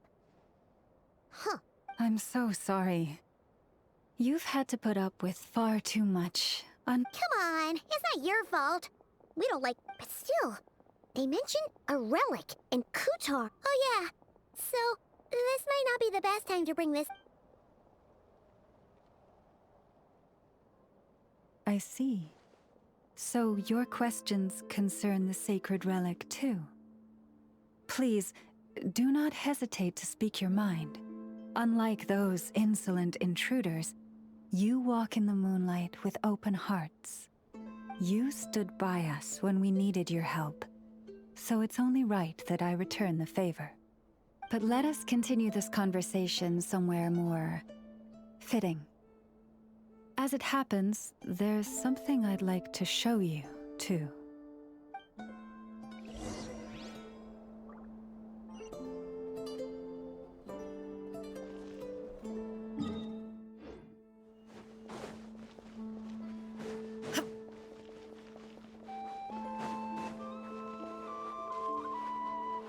Whoa! Now that's one huge statue. This is a statue of our goddess, the Moon Maiden Kutar.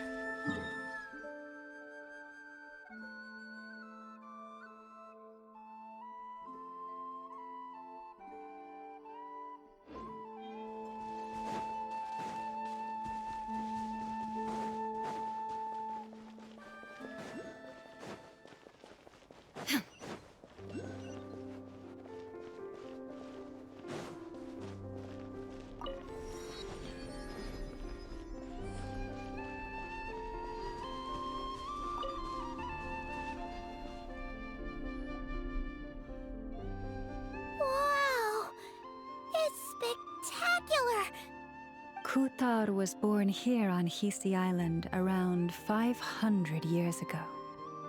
As it just so happened, a priestess of the Frost Moon Scions witnessed the moment of her birth. Instantly realizing that this was the prophesied rebirth, she quietly recorded the event and carved this statue to honor that miracle. According to legend, Kuthar's birth was accompanied by the sudden appearance of many Kuhenki, who wove the moonlight that bathed her into silken vestments fit for a goddess. Hey!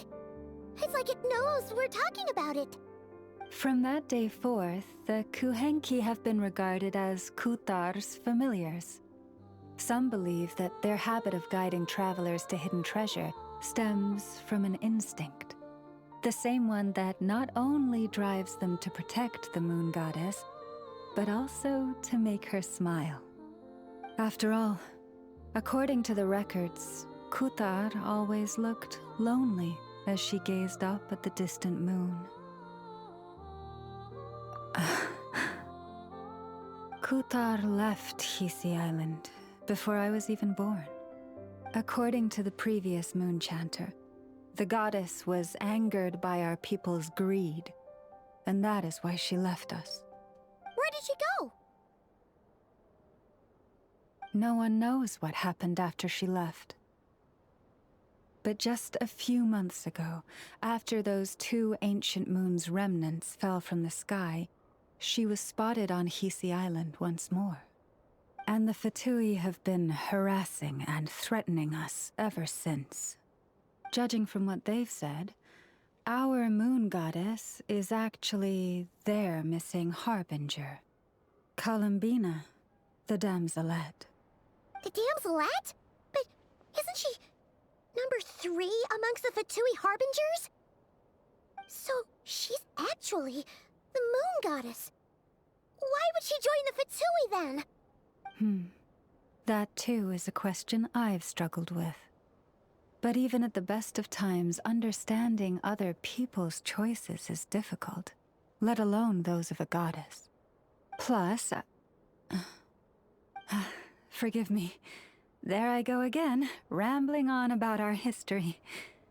But you came here to ask about the sacred relic, didn't you? Honestly, Paimon's not sure which part she's more curious about now. Since ancient times, the Frost Moon Scions have had in our possession a special fragment of the ancient moon's remnants.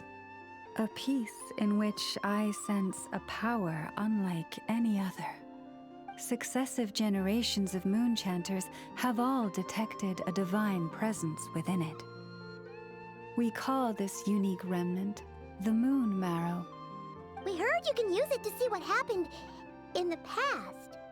What is it in particular that you seek from the past? Well, basically, to cut a long story short, the traveler here is actually from outside of Tibet. Oh.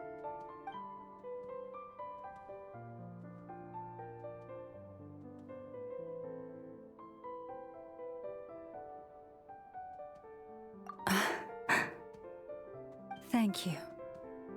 Your honesty is a sign of your trust, both in me and the Frost Moon Scions. Unfortunately, though, I won't be able to use the Moon Marrow to shed light on your past just yet. Our people revere the Moon Marrow as a sacred relic. I'm only permitted to retrieve it from the secret chamber in which it is hidden once a year, on Moon Prayer Night. Oh, really? So, when's the next Moon Prayer Night? Judging from the tides this evening, a little less than 2 months. Huh? Does that mean the date changes every year? The ceremony is held on the night when the moon is closest to Tevat. This is also when Nodkrai's Kuvaki reaches its peak. Only then can the seal on the secret chamber be lifted. Oh, guess we've got no choice but to wait. I am truly sorry that I cannot help you sooner. But, As the Moon Chanter, I swear that I will do everything I can to help you find the answers you seek. Think nothing of it. After all you've done for us, you deserve nothing less. Who'd have thought today was only our first day in Nodcry? Feels like so much has happened already. If I may be so bold, what does family mean to you?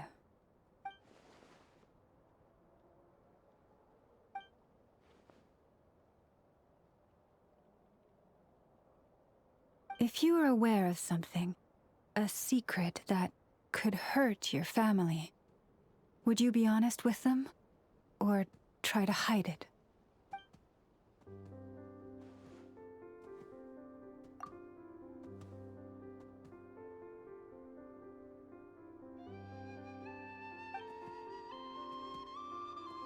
Oh, I'm so sorry.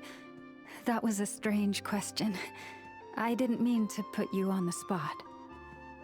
I guess I've just never met anyone with a story quite like yours before. I just suddenly had the urge to ask. It's getting late, and you two must be rather tired too. Would you like to stay the night here on Hisi Island? I can have someone prepare some lodgings. Oh, that's all right. We've already got a room back at the flagship as it happens. Speaking of which, if you ever need us, feel free to come knocking. Do you need me to show you the way back? No worries. It's quite a way, and you should get some rest too, Lauma. I'll make sure to be careful. Understood. Then I won't keep you. May your first night in Nodcry pass in stillness and peace.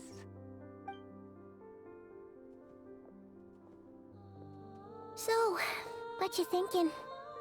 Sure was an eventful day, huh?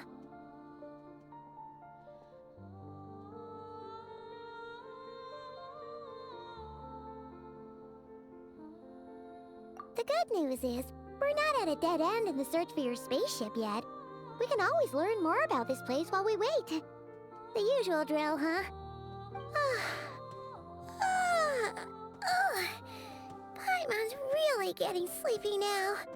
If she gets too tired to fly back, you carry her, okay?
Hey, what are you doing here? Oh, these flowers. I remember. When you first appeared, there were flowers like this all around you.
Who goes there? How did you get in here? I am but a passing traveler. I followed your song here. I'm very sorry if I've intruded. Akuhenki. She brought you here.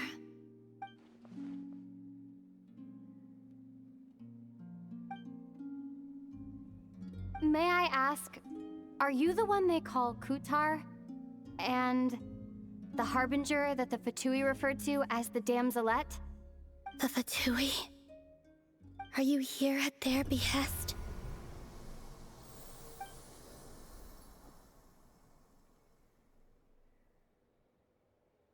Please don't get me wrong. I have no intention of doing anything for the Fatui. I just wanted to ask you about Nodcry. And the moons. The moons? Do not believe in what you can see. What truly matters is what you cannot.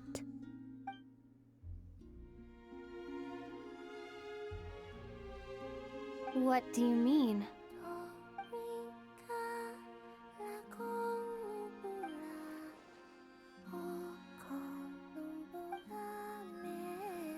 Listen, I'm the Traveler. I'm on a journey through the nations of Teyvat. Hello.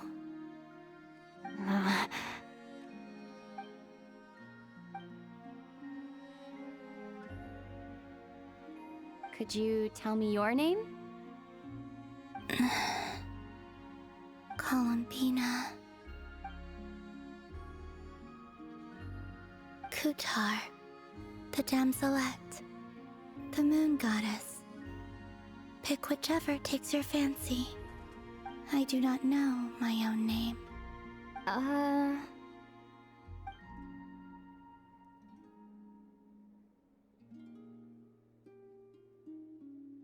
Then... Columbina. Hmm?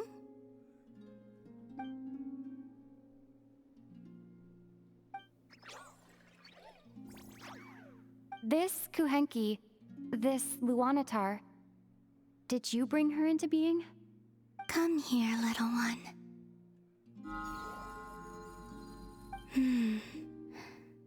The trace of a blessing, but not one of mine.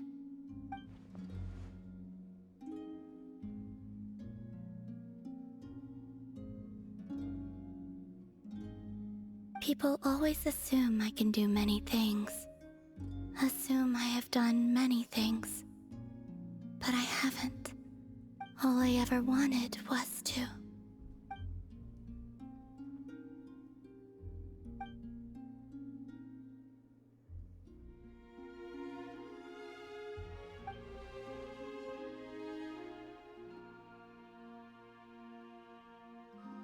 It's about time I got going. I'm very sorry for disturbing you today.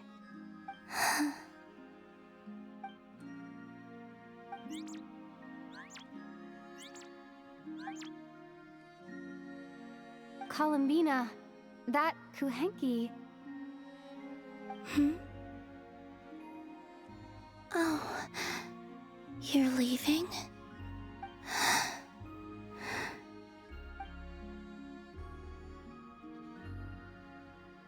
Go then.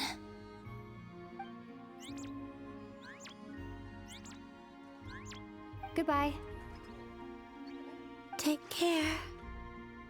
The moon can be treacherous.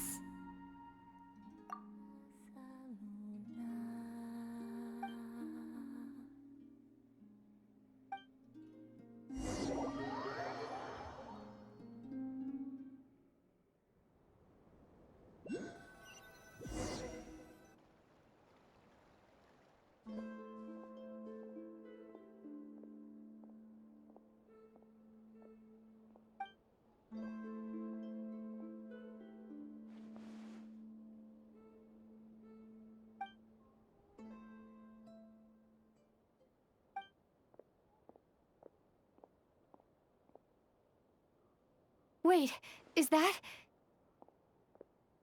Ether?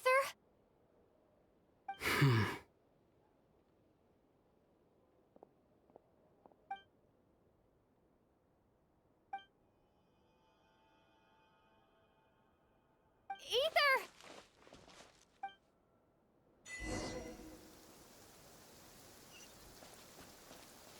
Ether!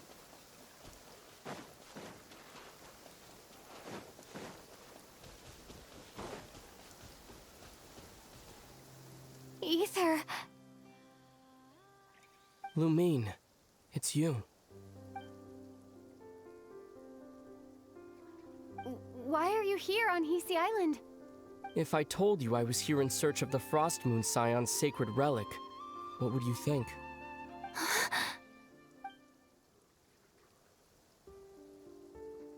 Are you also here to uncover the truth about our past? That's right. What happened to us in the past? How we came to Tevat? Why our spaceship crashed here? There are things I want to know too. But I'm not about to sit around waiting for another 2 months to find out. Wait! Wait? But I still have unfinished business.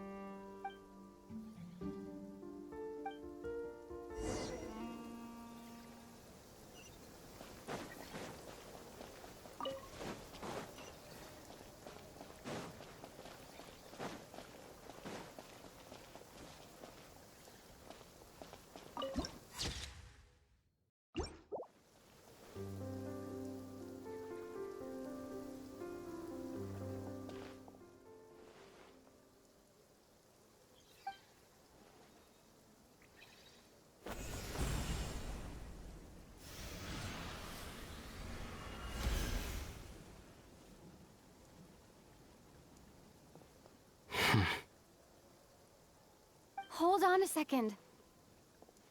What's wrong? That's the Frost Moon Scion's sacred relic. We can't just... Use it to get to the bottom of all this? We should at least get their permission. You barely even know her.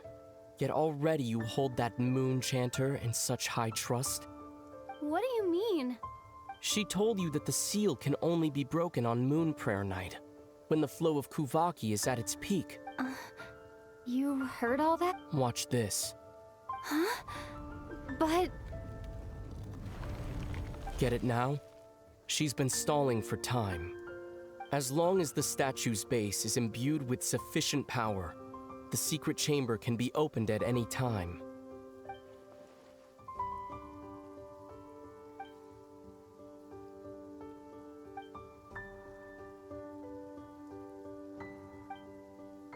Is it such a sin when I don't put all my cards on the table for you, but not when someone else is doing it? It's not like that. Is it? Ether, you've got it all wrong. This whole time I've wanted to ask you, what happened to make you like this? But after all this time apart, I've finally come to terms with who you are. I trust you. I still do. Through all the worlds we've traveled, if there are things you can't explain yet, I can wait while the journey goes on. I'll wait as long as it takes. Until... Lumine.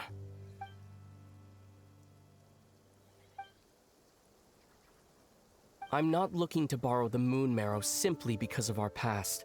It holds answers about the very origins of Teyvat.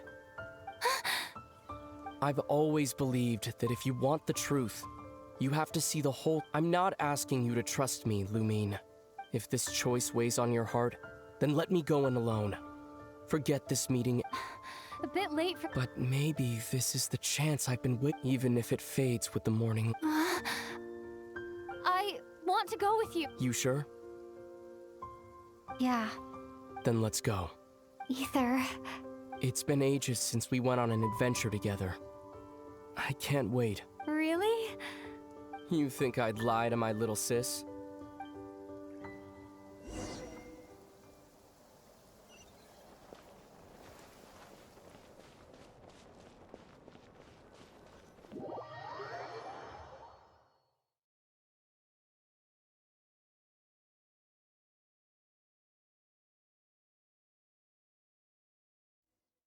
From what I understand, the path ahead is likely to be full of trials and challenges.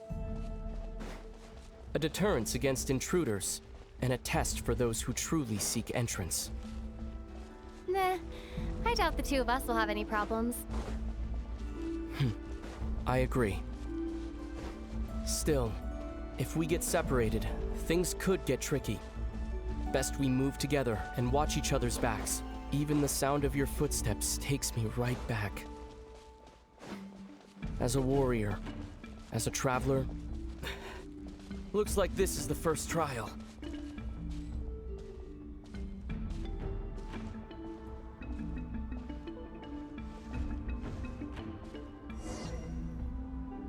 Lumine, do you understand how Kuvaki works? How it Okay, I'll...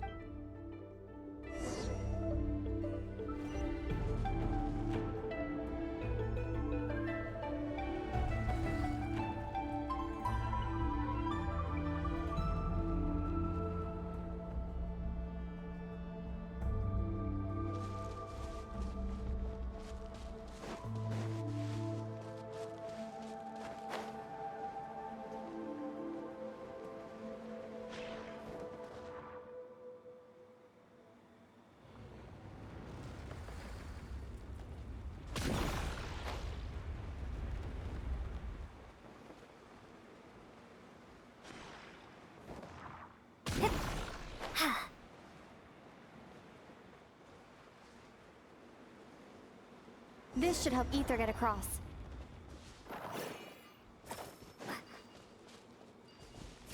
Ether!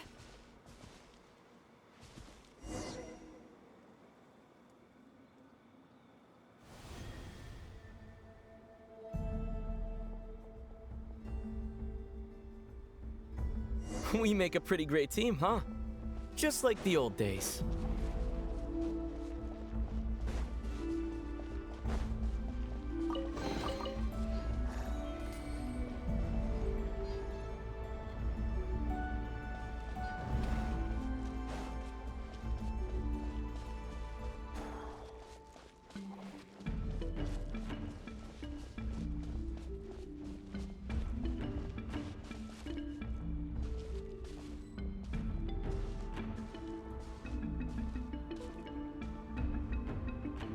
A wide open space. Must be in for a fight.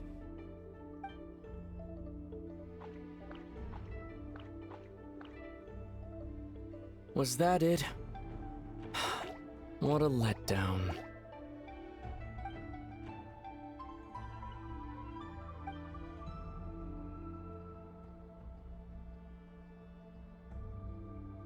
Lumine. What is it?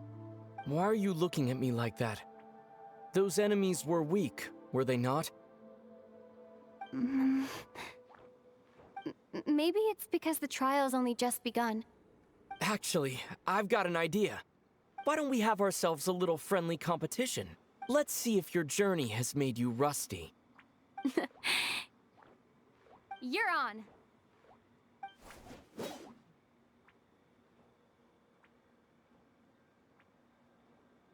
I won't lose to you, Ether.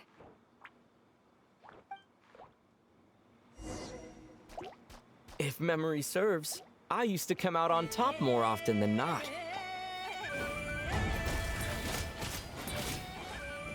You sure you're all right? Seems your memory is slipping, Ether. Save it.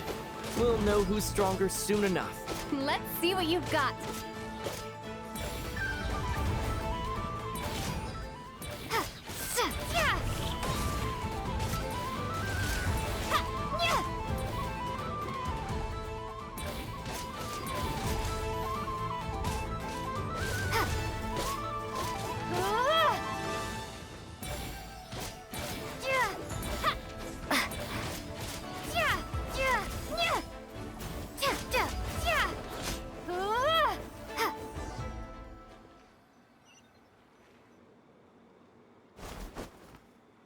Fine, you win.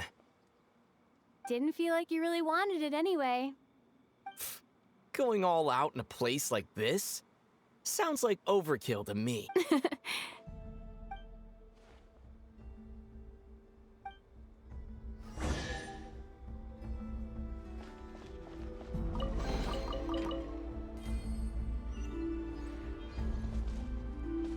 Let's keep moving.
What is this place? No sign of any monsters. Feels like a ritual site, but something's missing. It's a head, inside that thing that looks like a mirror. But maybe it's sealed within? Can you open it using Kuvaki? Apparently not. Do you think it might have something to do with the frost moon? Ether? If this is about strength of blood, what could possibly stop us? Let me give it a try. Why don't you check around for other clues? Sure.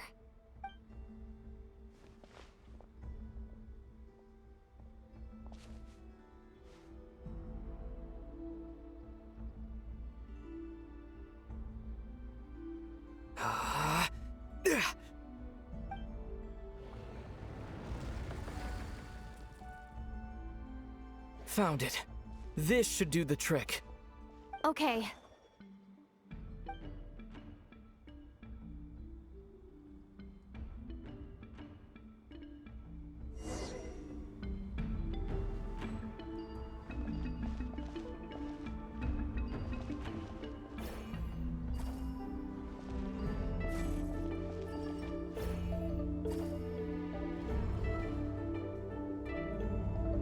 Yep, that got a reaction. That's one down.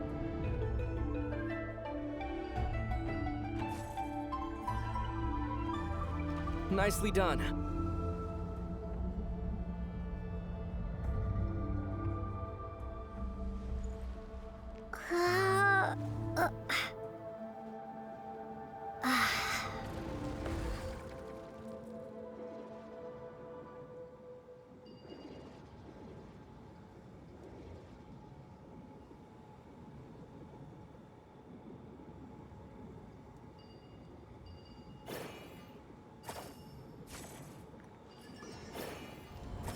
You've got this. One more to go. Good work, Lumine.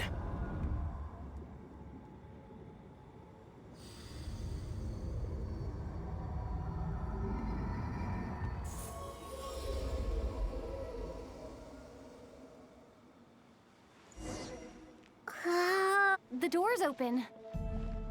Come, we must be close.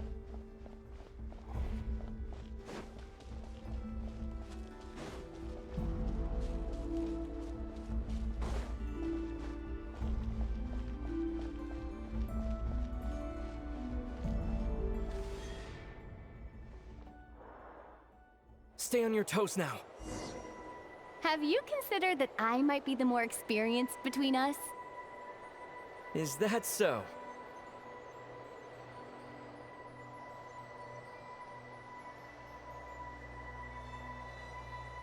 So, will you be heading off again after we're done here? Maybe. Maybe not. Another cryptic response. Don't worry about things that haven't happened yet.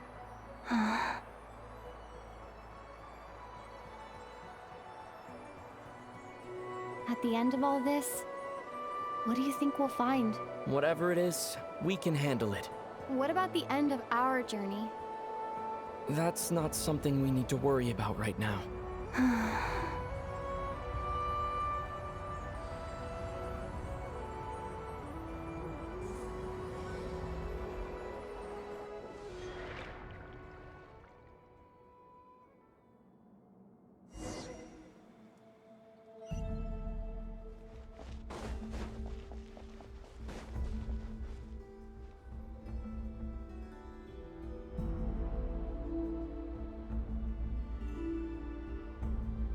Looks like the final trial is just up ahead.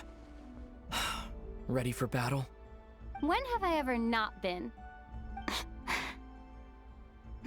What's wrong? Going on an adventure with you side by side, it's been so exciting. But at the same time, it just feels surreal, I guess. Maybe because it's been so long. You know, this is only the second time we fought together since the day we both woke up in Teyvat. Maybe that's it. Lumine, let the light of our blades come together once more, just like they did in the past. Ether. This is a night of miracles, an adventure that belongs to us. Let's not weigh it down with worries and regrets. This is our adventure.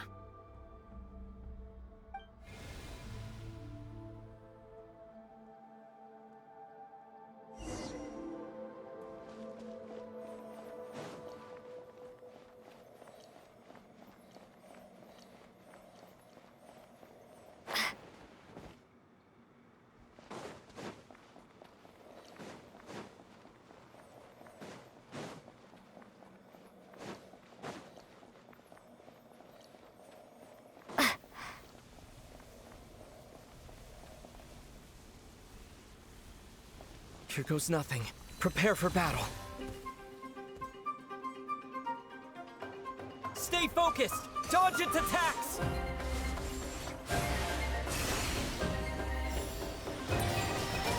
Don't forget to heal yourself!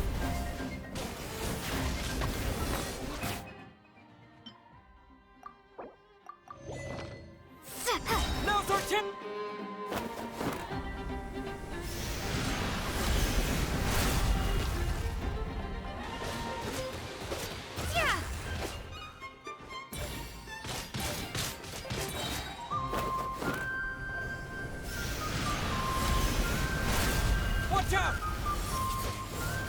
Time for the finishing blow!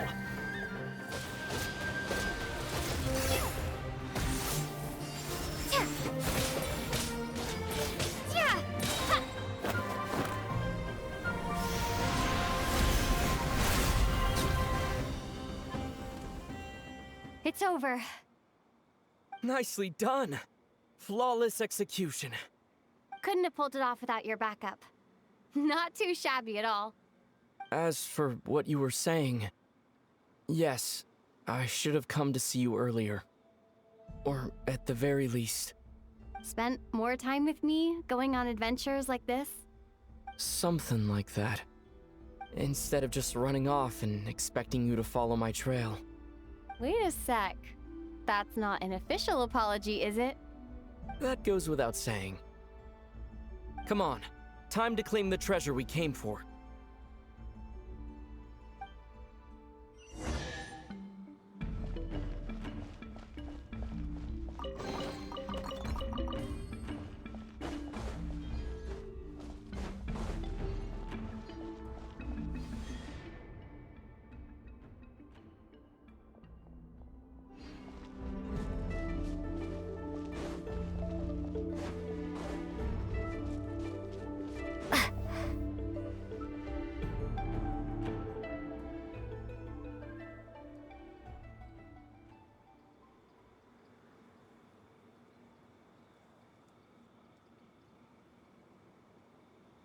So this is the moon marrow, the treasure we've been after.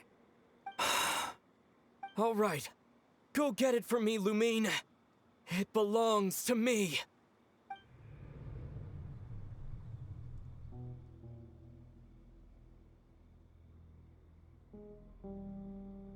What's wrong, Lumine? After everything we've just been through, you still don't trust me? Don't you want to know the truth too? Just like I do? Rest assured, I'll share the truth with you afterwards. Now go, bring it to me.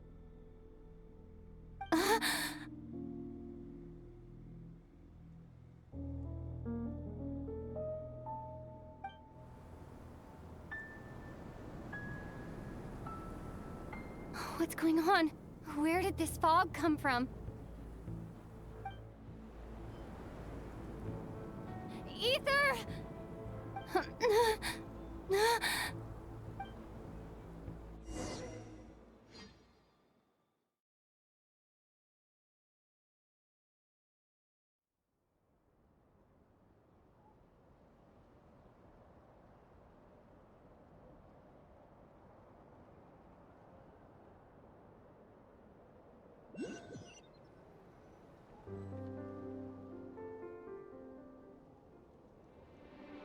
Ether!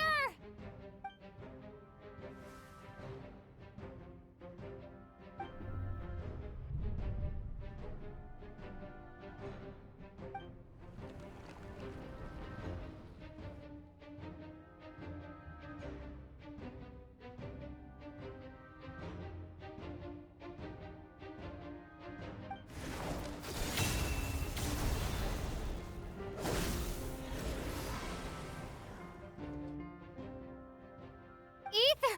Huh? Huh? What are you doing here? Yes, we ran into each other at the flagship this afternoon. I'm honored you still remember.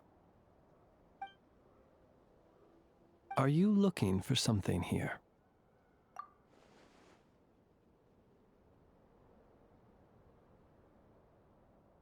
And you just happened to end up surrounded by the Wild Hunt.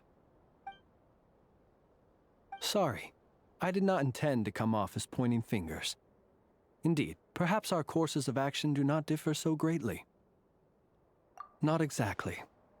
We Lightkeepers are accustomed to patrolling at night.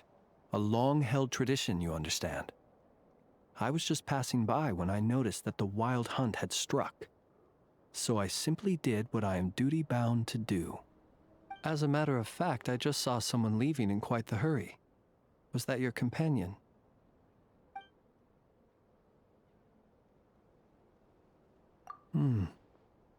Perhaps I should take my leave now. After all, my patrol isn't over yet.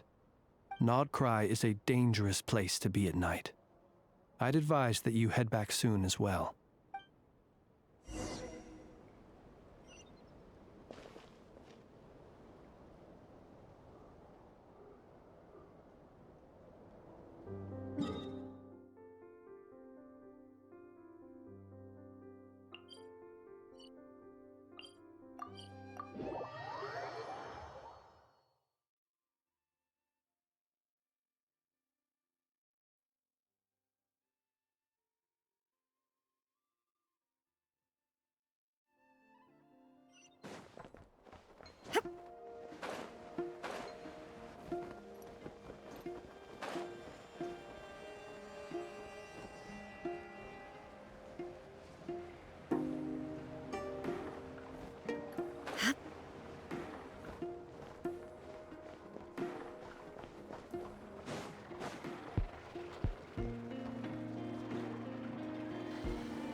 Paimon woke up and saw you were gone, so she made you a cup of berry juice to help you sleep.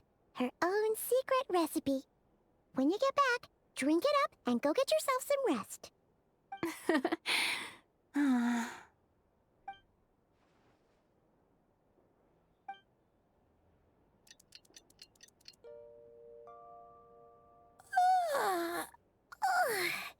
Good morning? If now still counts as morning. When did you get back last night? Did you sleep well? Good to hear. So, where'd you wander off to on your midnight stroll? Anything interesting to see in Nodcry at night? Oh, really? Come on, don't leave Paimon hanging.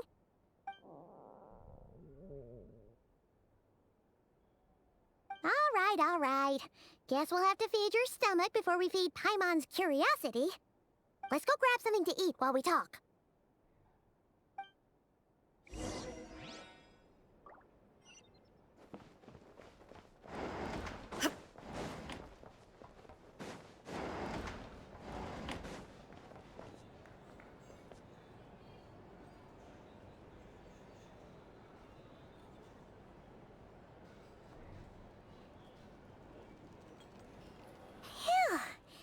This is just the best, huh? Free food, free lodgings. This bark is bred for life material, that's for sure. Hey, did you hear what happened? Hear about what? You know, all that commotion over at the Frost Moon Scions. Crazy, huh?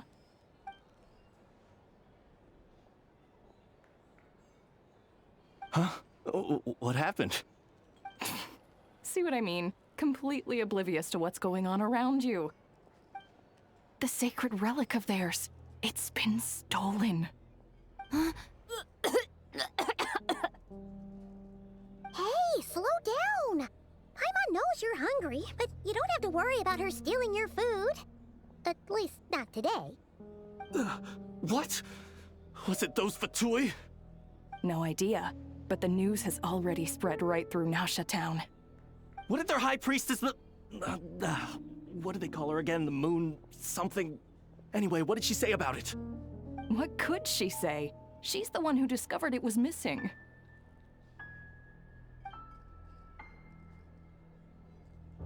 She was in Nasha Town first thing this morning, hoping to launch a joint investigation with the Voynich Guild.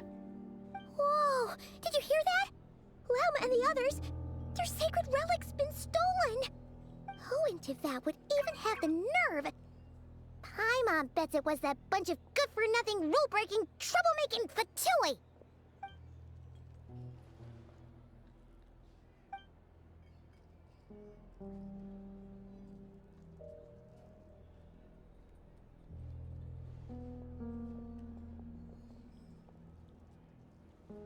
Huh? What's wrong? You feeling okay? A joint investigation? Good luck getting any takers. Unless there's some reward or a business opportunity to sweeten the deal. Same thoughts here. So just a few minutes back, she switched gears and headed over to the one place that might actually be able to solve this. The Curatorium of Secrets. Ah! You scared, Paimon! What is it? Huh? Okay, just... Hey! Paimon's not a baby, you know! Quit pulling her arm!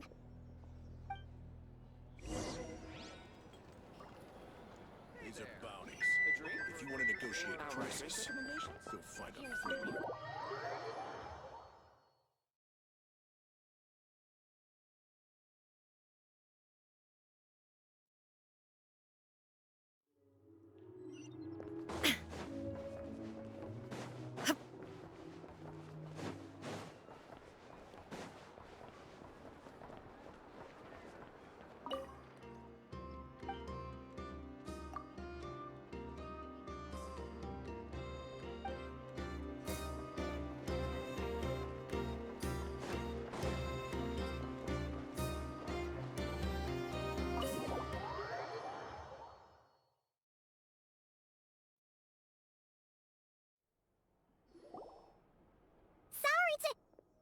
Huh? There's no one here. But didn't they just say Lauma came this way a few minutes ago?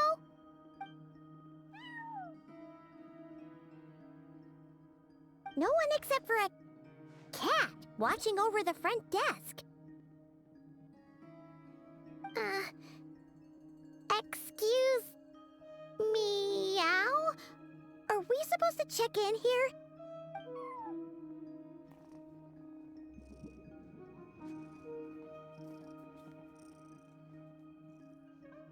No idea what that means. Is this Lauma's personal receptionist or something? Pretty sure she'd be the only person who could actually understand it.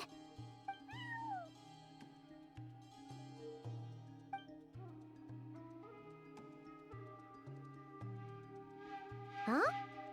It's heading into that room!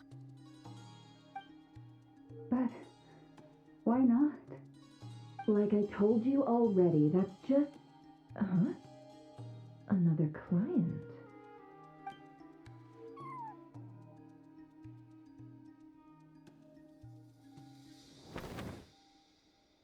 Ah! So, you were in this room the whole time?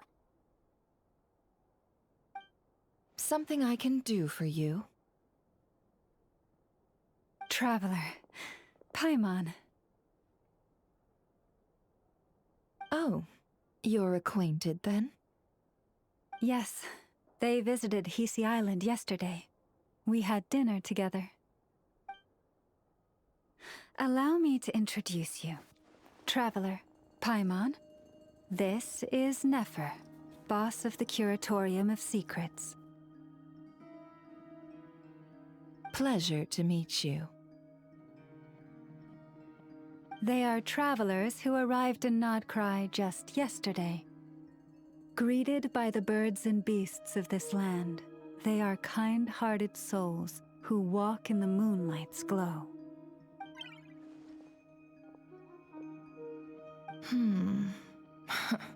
Interesting. Thank you, Lauma, but you need not have introduced them. They are great heroes, renowned throughout the nations beyond our borders. Oh, really? Do not forget, I deal in information. Just because most people in Nodcry pay scant attention to foreign affairs, that does not mean the same goes for the Curatorium of Secrets. They're the heroes everyone was talking about before. The ones who saved Natlan during the Abyss crisis.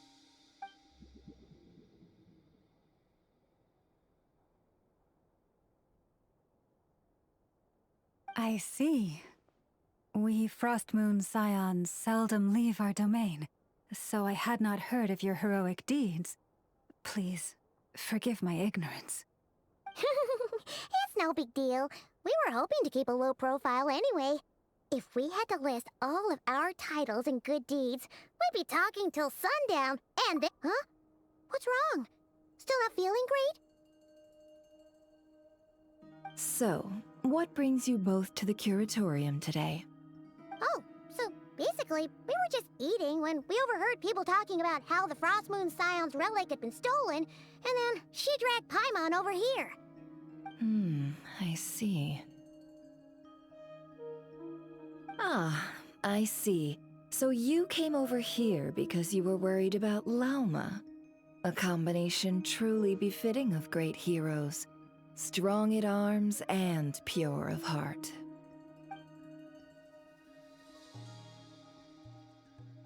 In that case, Lauma, I've got a suggestion.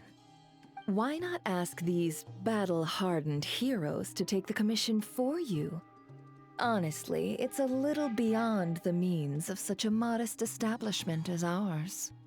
Your modest establishment? Unable to handle a commission? You just don't want to take it, do you? You're right. I do not.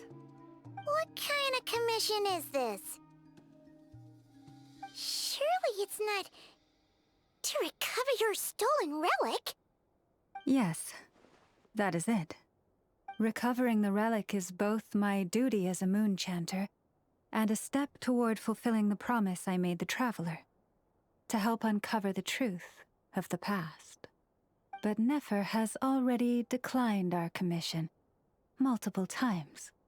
And yet, just as it always has, the moon will continue to illuminate the sky above the curatorium.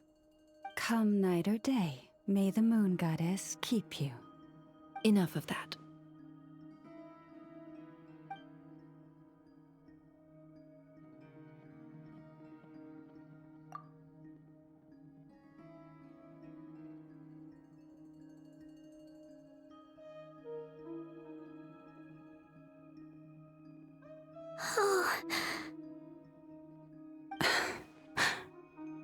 So, according to her, she never came into contact with the relic.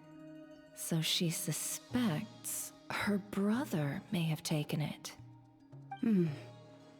I understand.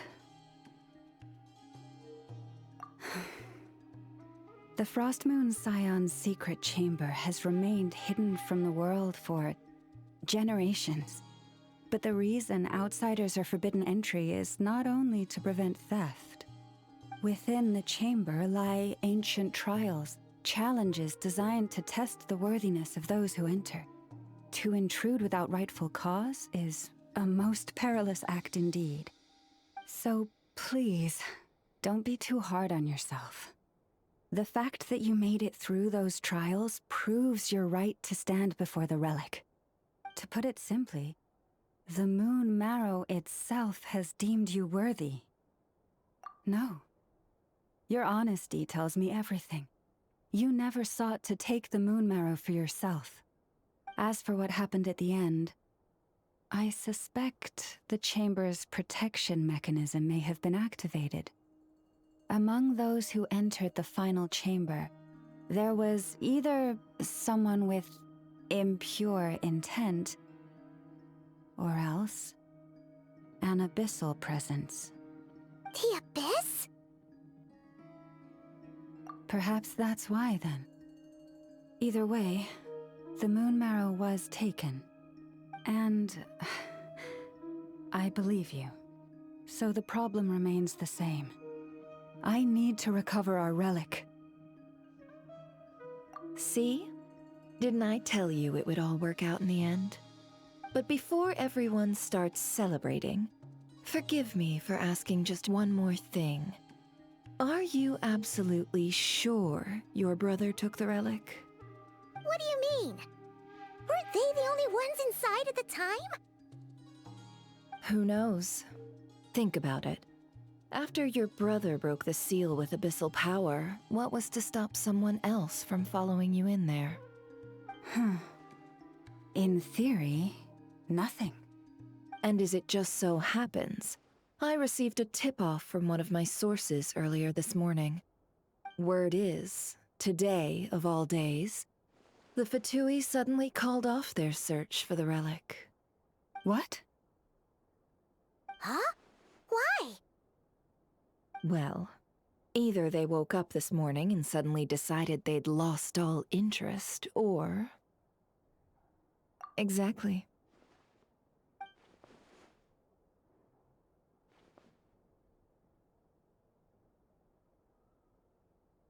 Are you wondering if your brother might be in cahoots with the Fatui? Which is why I asked, are you absolutely sure your brother took the relic? Or to put it another way, do you really know your brother?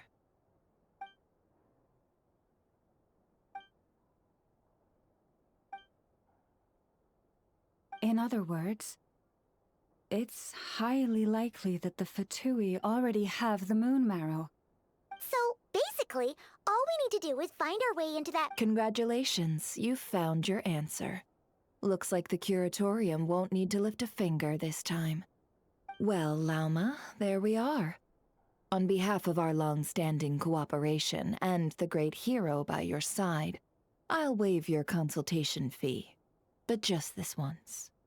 You're really not planning on helping us? I think I've helped more than enough already. If we're to stand any chance of infiltrating that facility, we'll need the help of a specialist.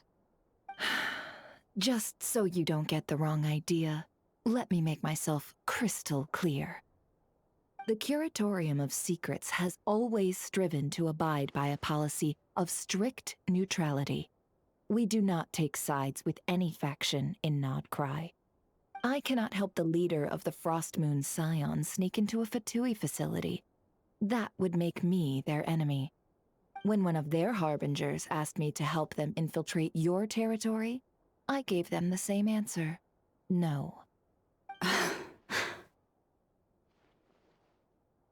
All right, I understand.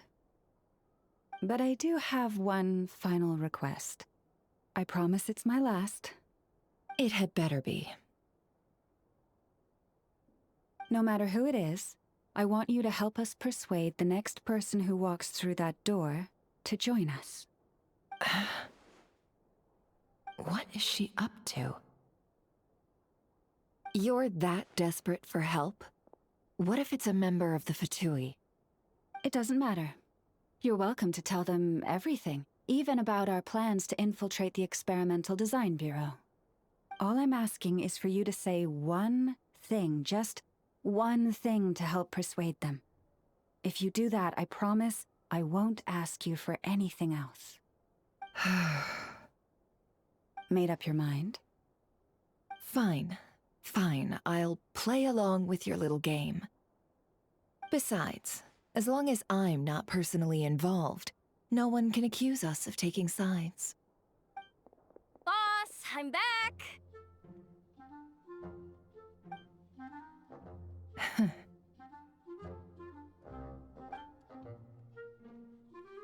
You won't believe the luck I've been having today. Remember you sent me to find that runaway cat, yeah? And you said I'd only be back after dark? Well, guess what? Right after I left the house, this big ibis flew over and the missing cat was right in its claws. And once it got close, it loosened its grip and... Boss, you're meeting clients. I'm so sorry. I'll get out of your way.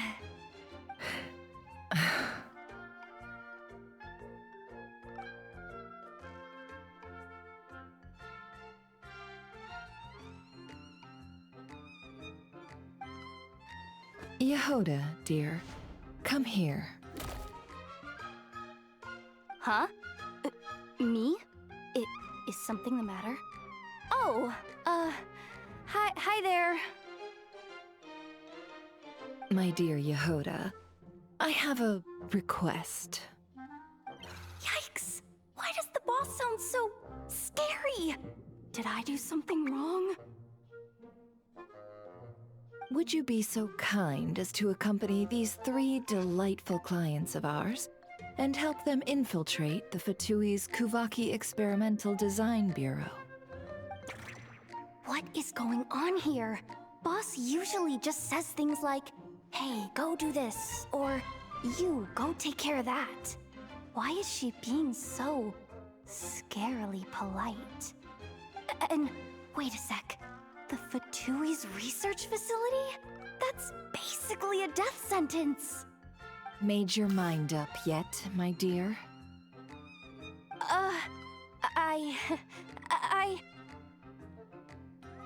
What is up with Boss today? Am I supposed to say yes to this? Or maybe it's because the mission's too risky, so she's actually looking out for me? Why is everyone looking at me like that? Is this some kind of test? I can't let the boss down. Can I? Have you made up your mind?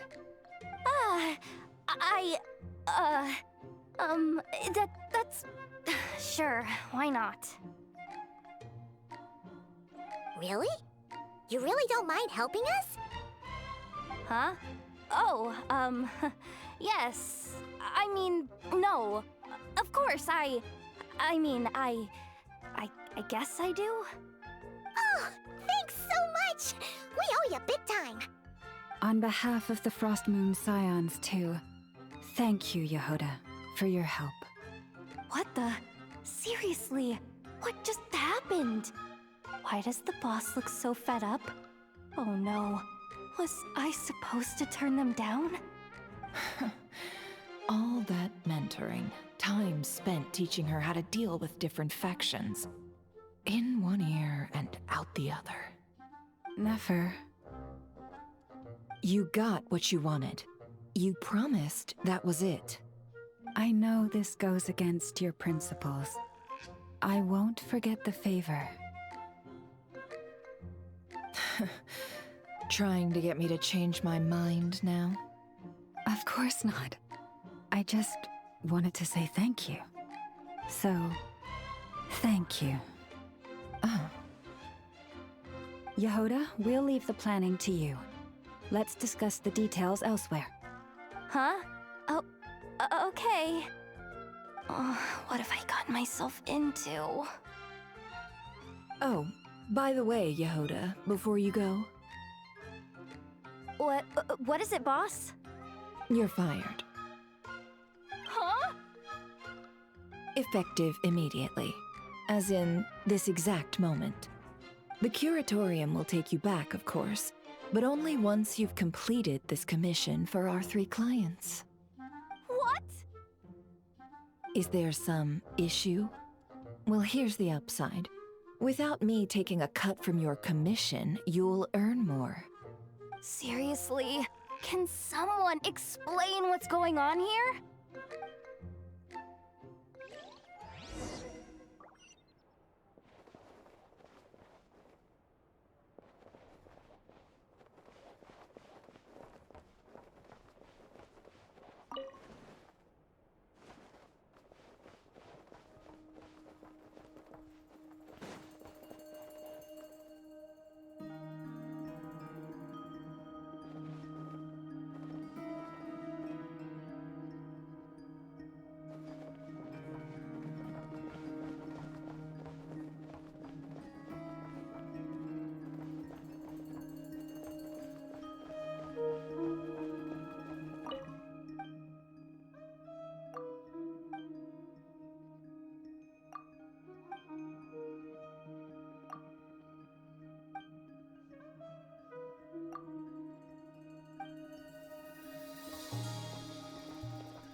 we sure Yehoda's alright? She looked totally crushed just now. She'll be fine. She's just in shock. But one thing's for sure. The Curatorium's professional standards are beyond question. The fact that she only requested one day to prepare says it all. As an apology, I'll ask my animal friends to help her out more often in the future. Also, thank you for being honest with me. Was it really, though? As far as I see it, trusting your family is never wrong. In this case, let's call it a misjudgment. But the truth is, we all make mistakes every now and then. What matters is how we deal with the consequences. So, in return for your sincerity, there's something I'd like to share with the two of you as well. Oh? What is it? Perhaps it is something best said under the moon's gentle light. Would the two of you meet me on Hisi Island tonight? Oh, it does sound important. You're right, there's too many people here. Somewhere quieter makes a lot more sense. Thank you both for understanding. Then let us meet beneath the moonlight.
It's about time, and the moon's already up.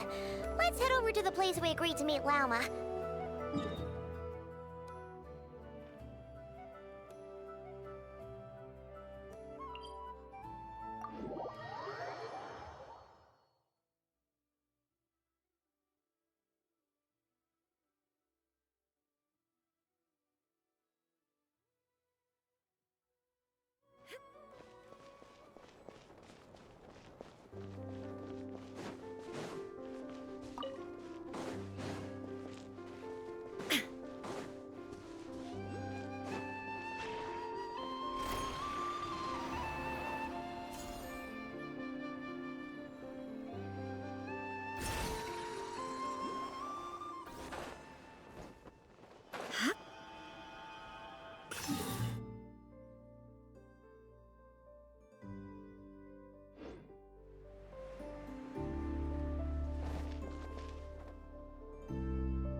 am indeed. For the moment I was born, my people exclaimed, "Behold, eyes like the moonlit tide, antlers like the crescent moon, and blood that glimmers silver as the moon's reflection." From as far back as I can remember, I was revered as the frost moon's emissary and the moontide maiden. The first words I ever learned were prayers to the frost moon. The first gestures, those of our sacred rites. Wow, that must have been tough. Back then, I didn't know any better. It all just seemed so natural. The Frost Moon Scion's bloodline has long since begun to run thin. Nowadays, even those of us with antlers are few and far between, let alone those attuned to the power of Kuvaki. But I...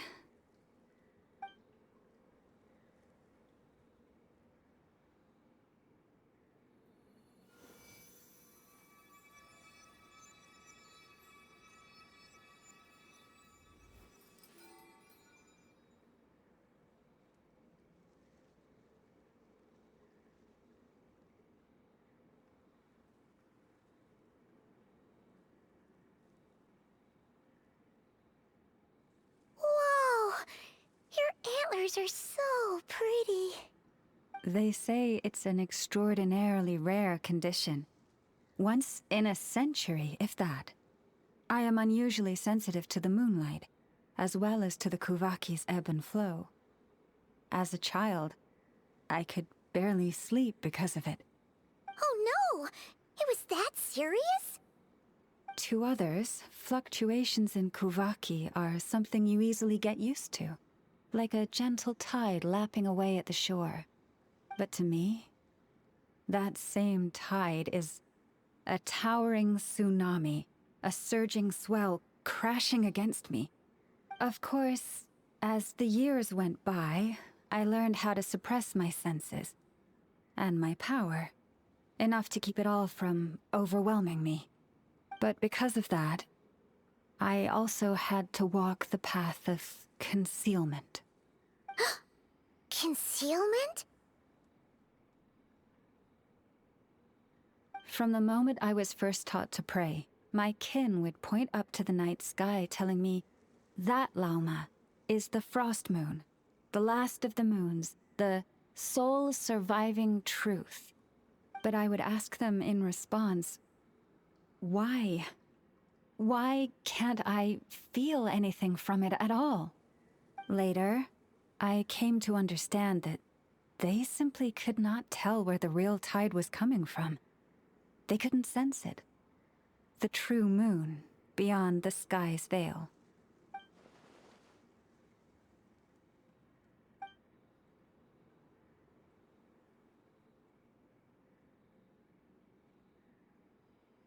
The moon is false. I reached that conclusion long ago. But there was no one I could tell. Not a single soul. At least, not until now. Am I the one who's wrong? Is it the moon that is false, or my own senses? I asked myself such questions time and time again.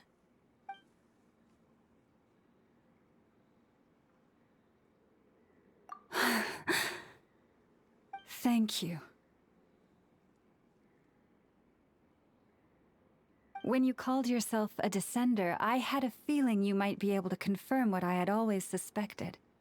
And now that you have, it's exactly as I imagined. I feel relieved.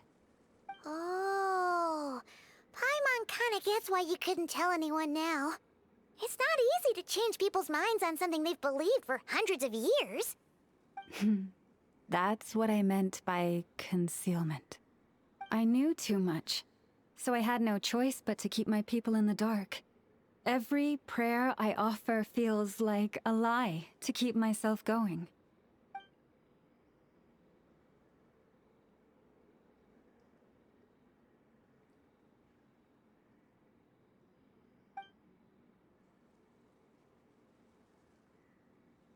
You've already met our Kutar, haven't you? Huh? When was that? And, more importantly, when were you planning on telling Paimon?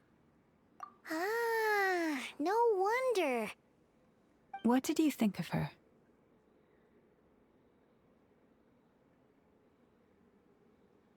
What exactly do you mean by up in the clouds?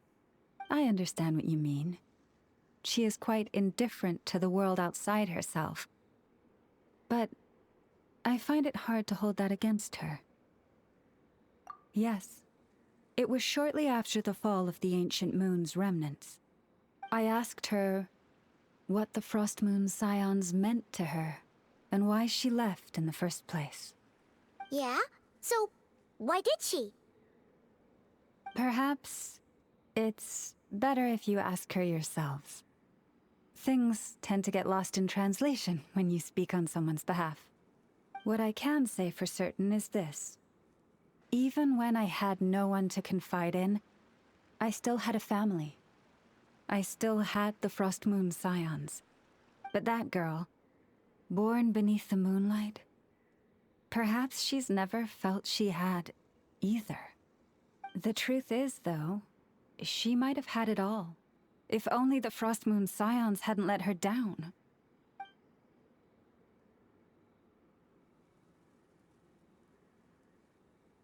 The Frost Moon Scions now walk a path of error. They offer their prayers to a false moon, and to a goddess who can no longer answer them. I want to change all that. But with the Fatui closing in on us day by day, the Frost Moon Scions must stand united, now more than ever. I just need to wait for the right moment. Lady Lauma! Lady Lauma! Cappy? Has Kadena's condition deteriorated again? Traveler, Paimon, we'll have to continue this conversation later. We'll come too!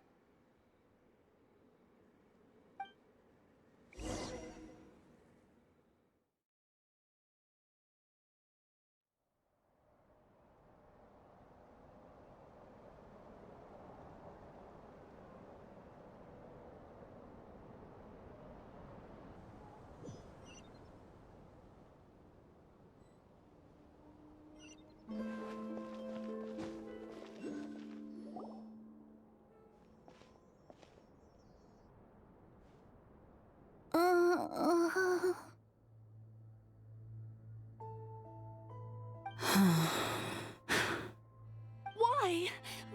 Did I do something wrong? I've been praying to the moon goddess every day. Why isn't she getting any better?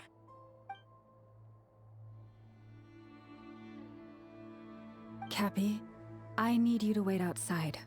I'm about to start her treatment.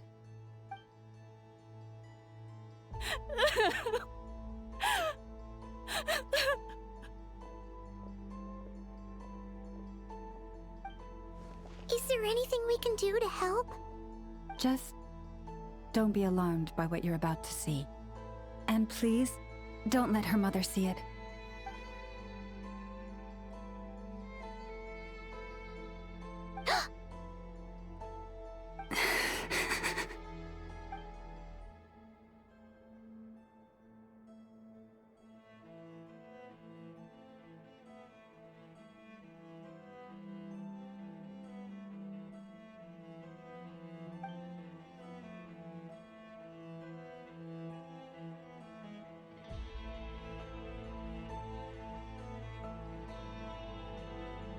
Shh. Please. Help me keep this a secret. She looks much better now. But, Lauma, was that? A medicine prescribed by a local doctor. For ordinary people, my blood has the power to counteract any adverse reactions to Kuvaki.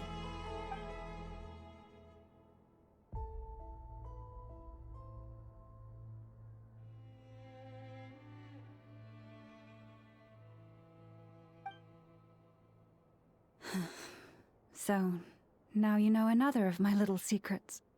I had hoped to guide the Scions out of error before Karina's illness reached this stage, but clearly, I was too late.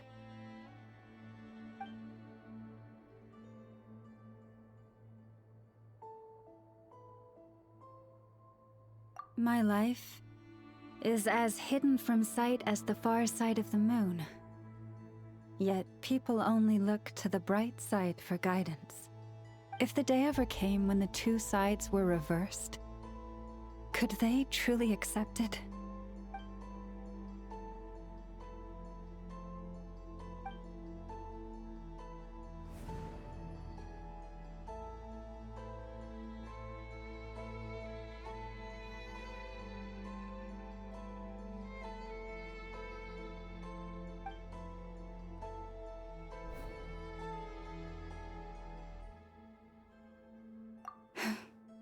Hearing you say that puts my heart at ease. Mm-hmm. And if there's anything we can do to help the Frost Moon Scions, just let us know. Our priority, right now, is reclaiming our relic from the Fatui. But I now understand that the day I will tell everyone the truth is no longer far off.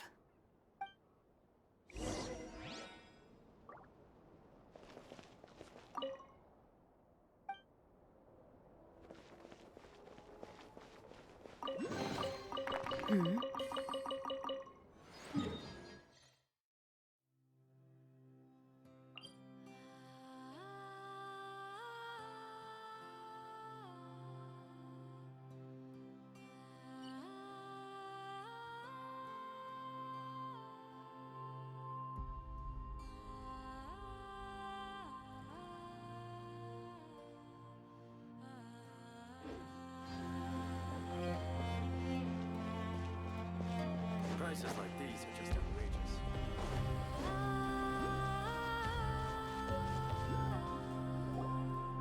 Wow! Paimon would never have guessed Llama had all that bottled up inside. Hey! Watch your step! Ah! What's wrong? Oh, you scared Paimon.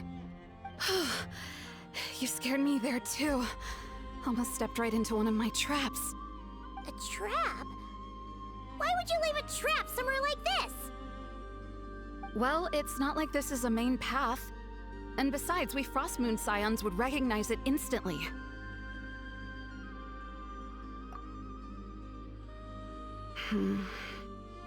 Alright. You don't seem like you're with the Fatui, so I guess there's no harm telling you. Lauma asked me to set up these traps to keep the Fatui at bay. Oh! Come to think of it, their 3-day ultimatum is almost up now. Yes. Hopefully they'll back off when they realize we won't go down without a fight. Oh, you've done a lot for the Frost Moon Scions too, just like Philomena? It's nothing. I was just wondering if any of this is really worth it. What do you mean? Our people. So many are stubborn, stuck in their ways, clinging to a truth they refuse to even question. Do they really deserve everything Lama's doing for them?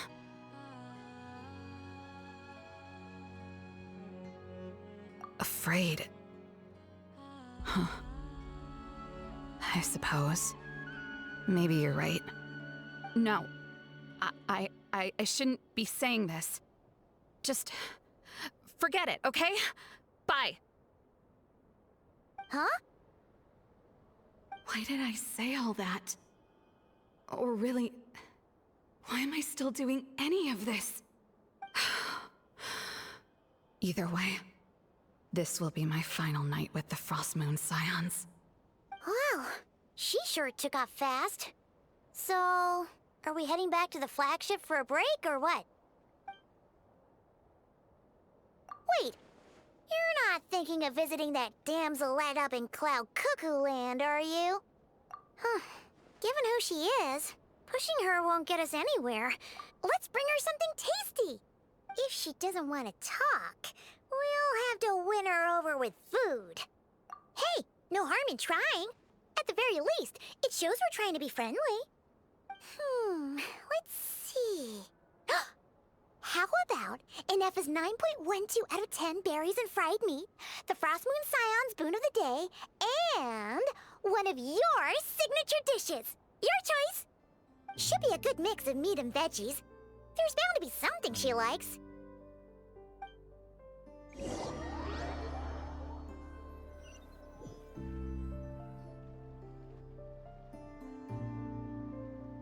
All right, food's packed and ready. This is the place, right? Why does it feel like we're going to visit a patient? Oh, no. Take this seriously, Paimon.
Remind me, who are you again?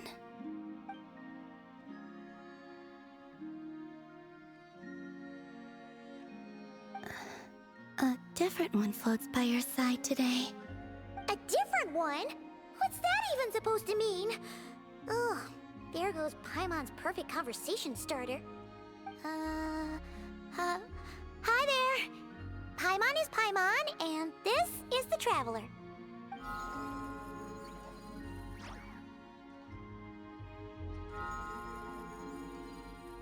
Oh, there you are. Between the two, I suppose you're cuter. Wait, what do you mean Paimon's less cute than that floaty thing? Columbina. What is it? What's your favorite kind of food?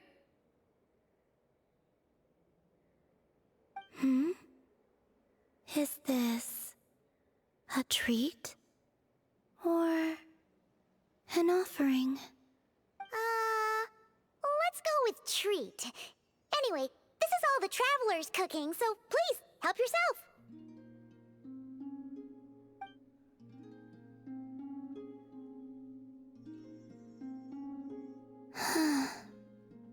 Oh, that wasn't exactly a yes, but she didn't turn it down either. What could she be thinking?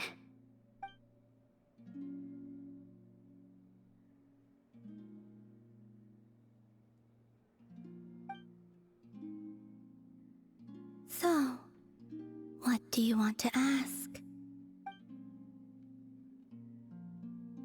Hey, she's actually playing along! Quick, now's our shot! You know the moon in the sky isn't real, don't you? I know there is only one moon in the sky. It is simply that some can see it, and some cannot. What does it mean to you?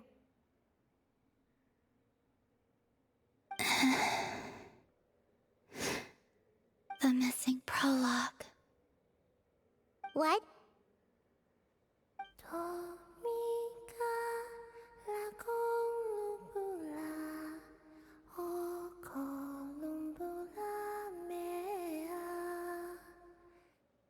Huh?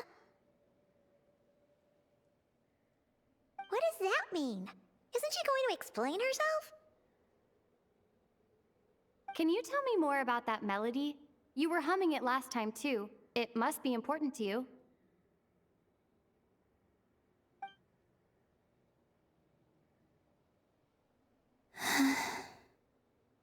It is all I remember from the moment of my birth. A melody. A few lines of lyrics. Like a lullaby from a foggy dream. Oh, so who was singing it? I do not know. I have nothing else. Just that song. Huh? And the Frost Moon Scions who found me. They had nothing either, but hope. Before I even knew what was happening, they were already calling me their goddess. And I had no reason to decline. Like two lost infants unknowingly exchanged, I adopted their faith. And in return, they adopted me. But my adoption drops you into the story halfway through. What came before was scribbled onto the wrong pages, never even bound into the book. That sense of something missing only served to nurture their greed and doubt. And thus, I came to realize that this place was never truly my home. Greed and doubt? O Moon Goddess, forge weapons for us, drive out our enemies, and expand our lands. O Moon Goddess, heal our wounds, ease our suffering, grant us strength. They asked for everything, and I obliged. Until the day came when no answer could be given. If mortals can turn to the gods when they are powerless, then who do the gods turn to when they have nothing left to give? You've got Paimon there. In those days, the Frost Moon Scions cared more for faith than for truth.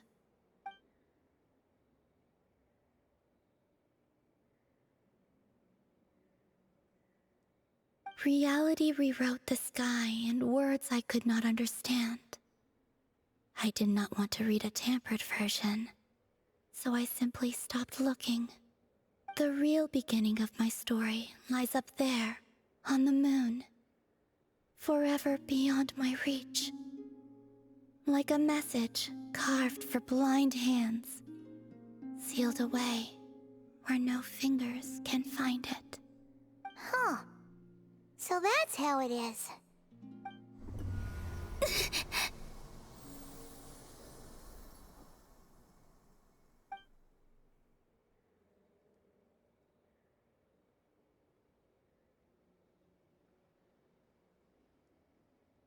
What's wrong?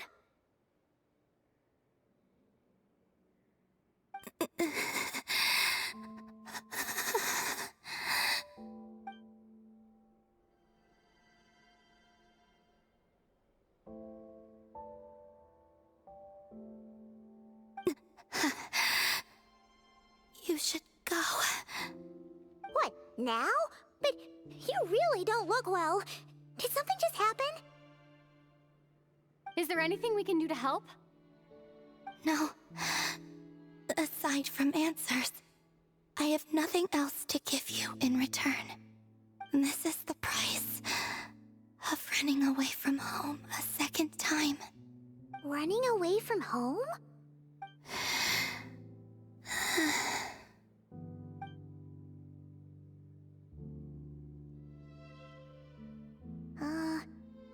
Is she heading towards the food? Did all of Paimon's questions make her hungry?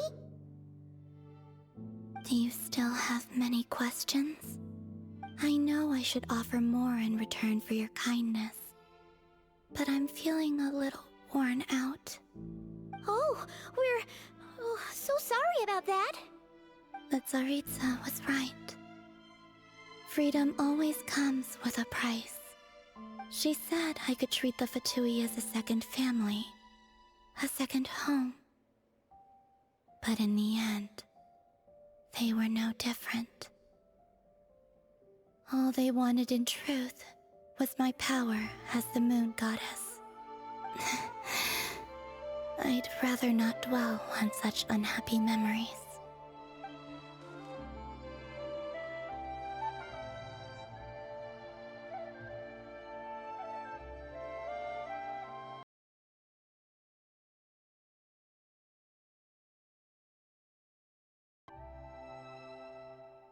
I have fulfilled my promise to the Tsaritsa, though it has used up much of my power.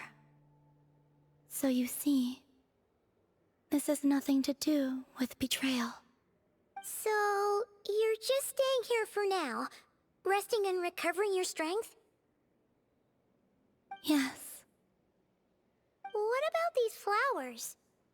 They have grown in Nodcry for many generations. They're highly sensitive to the ebb and flow of Kuvaki.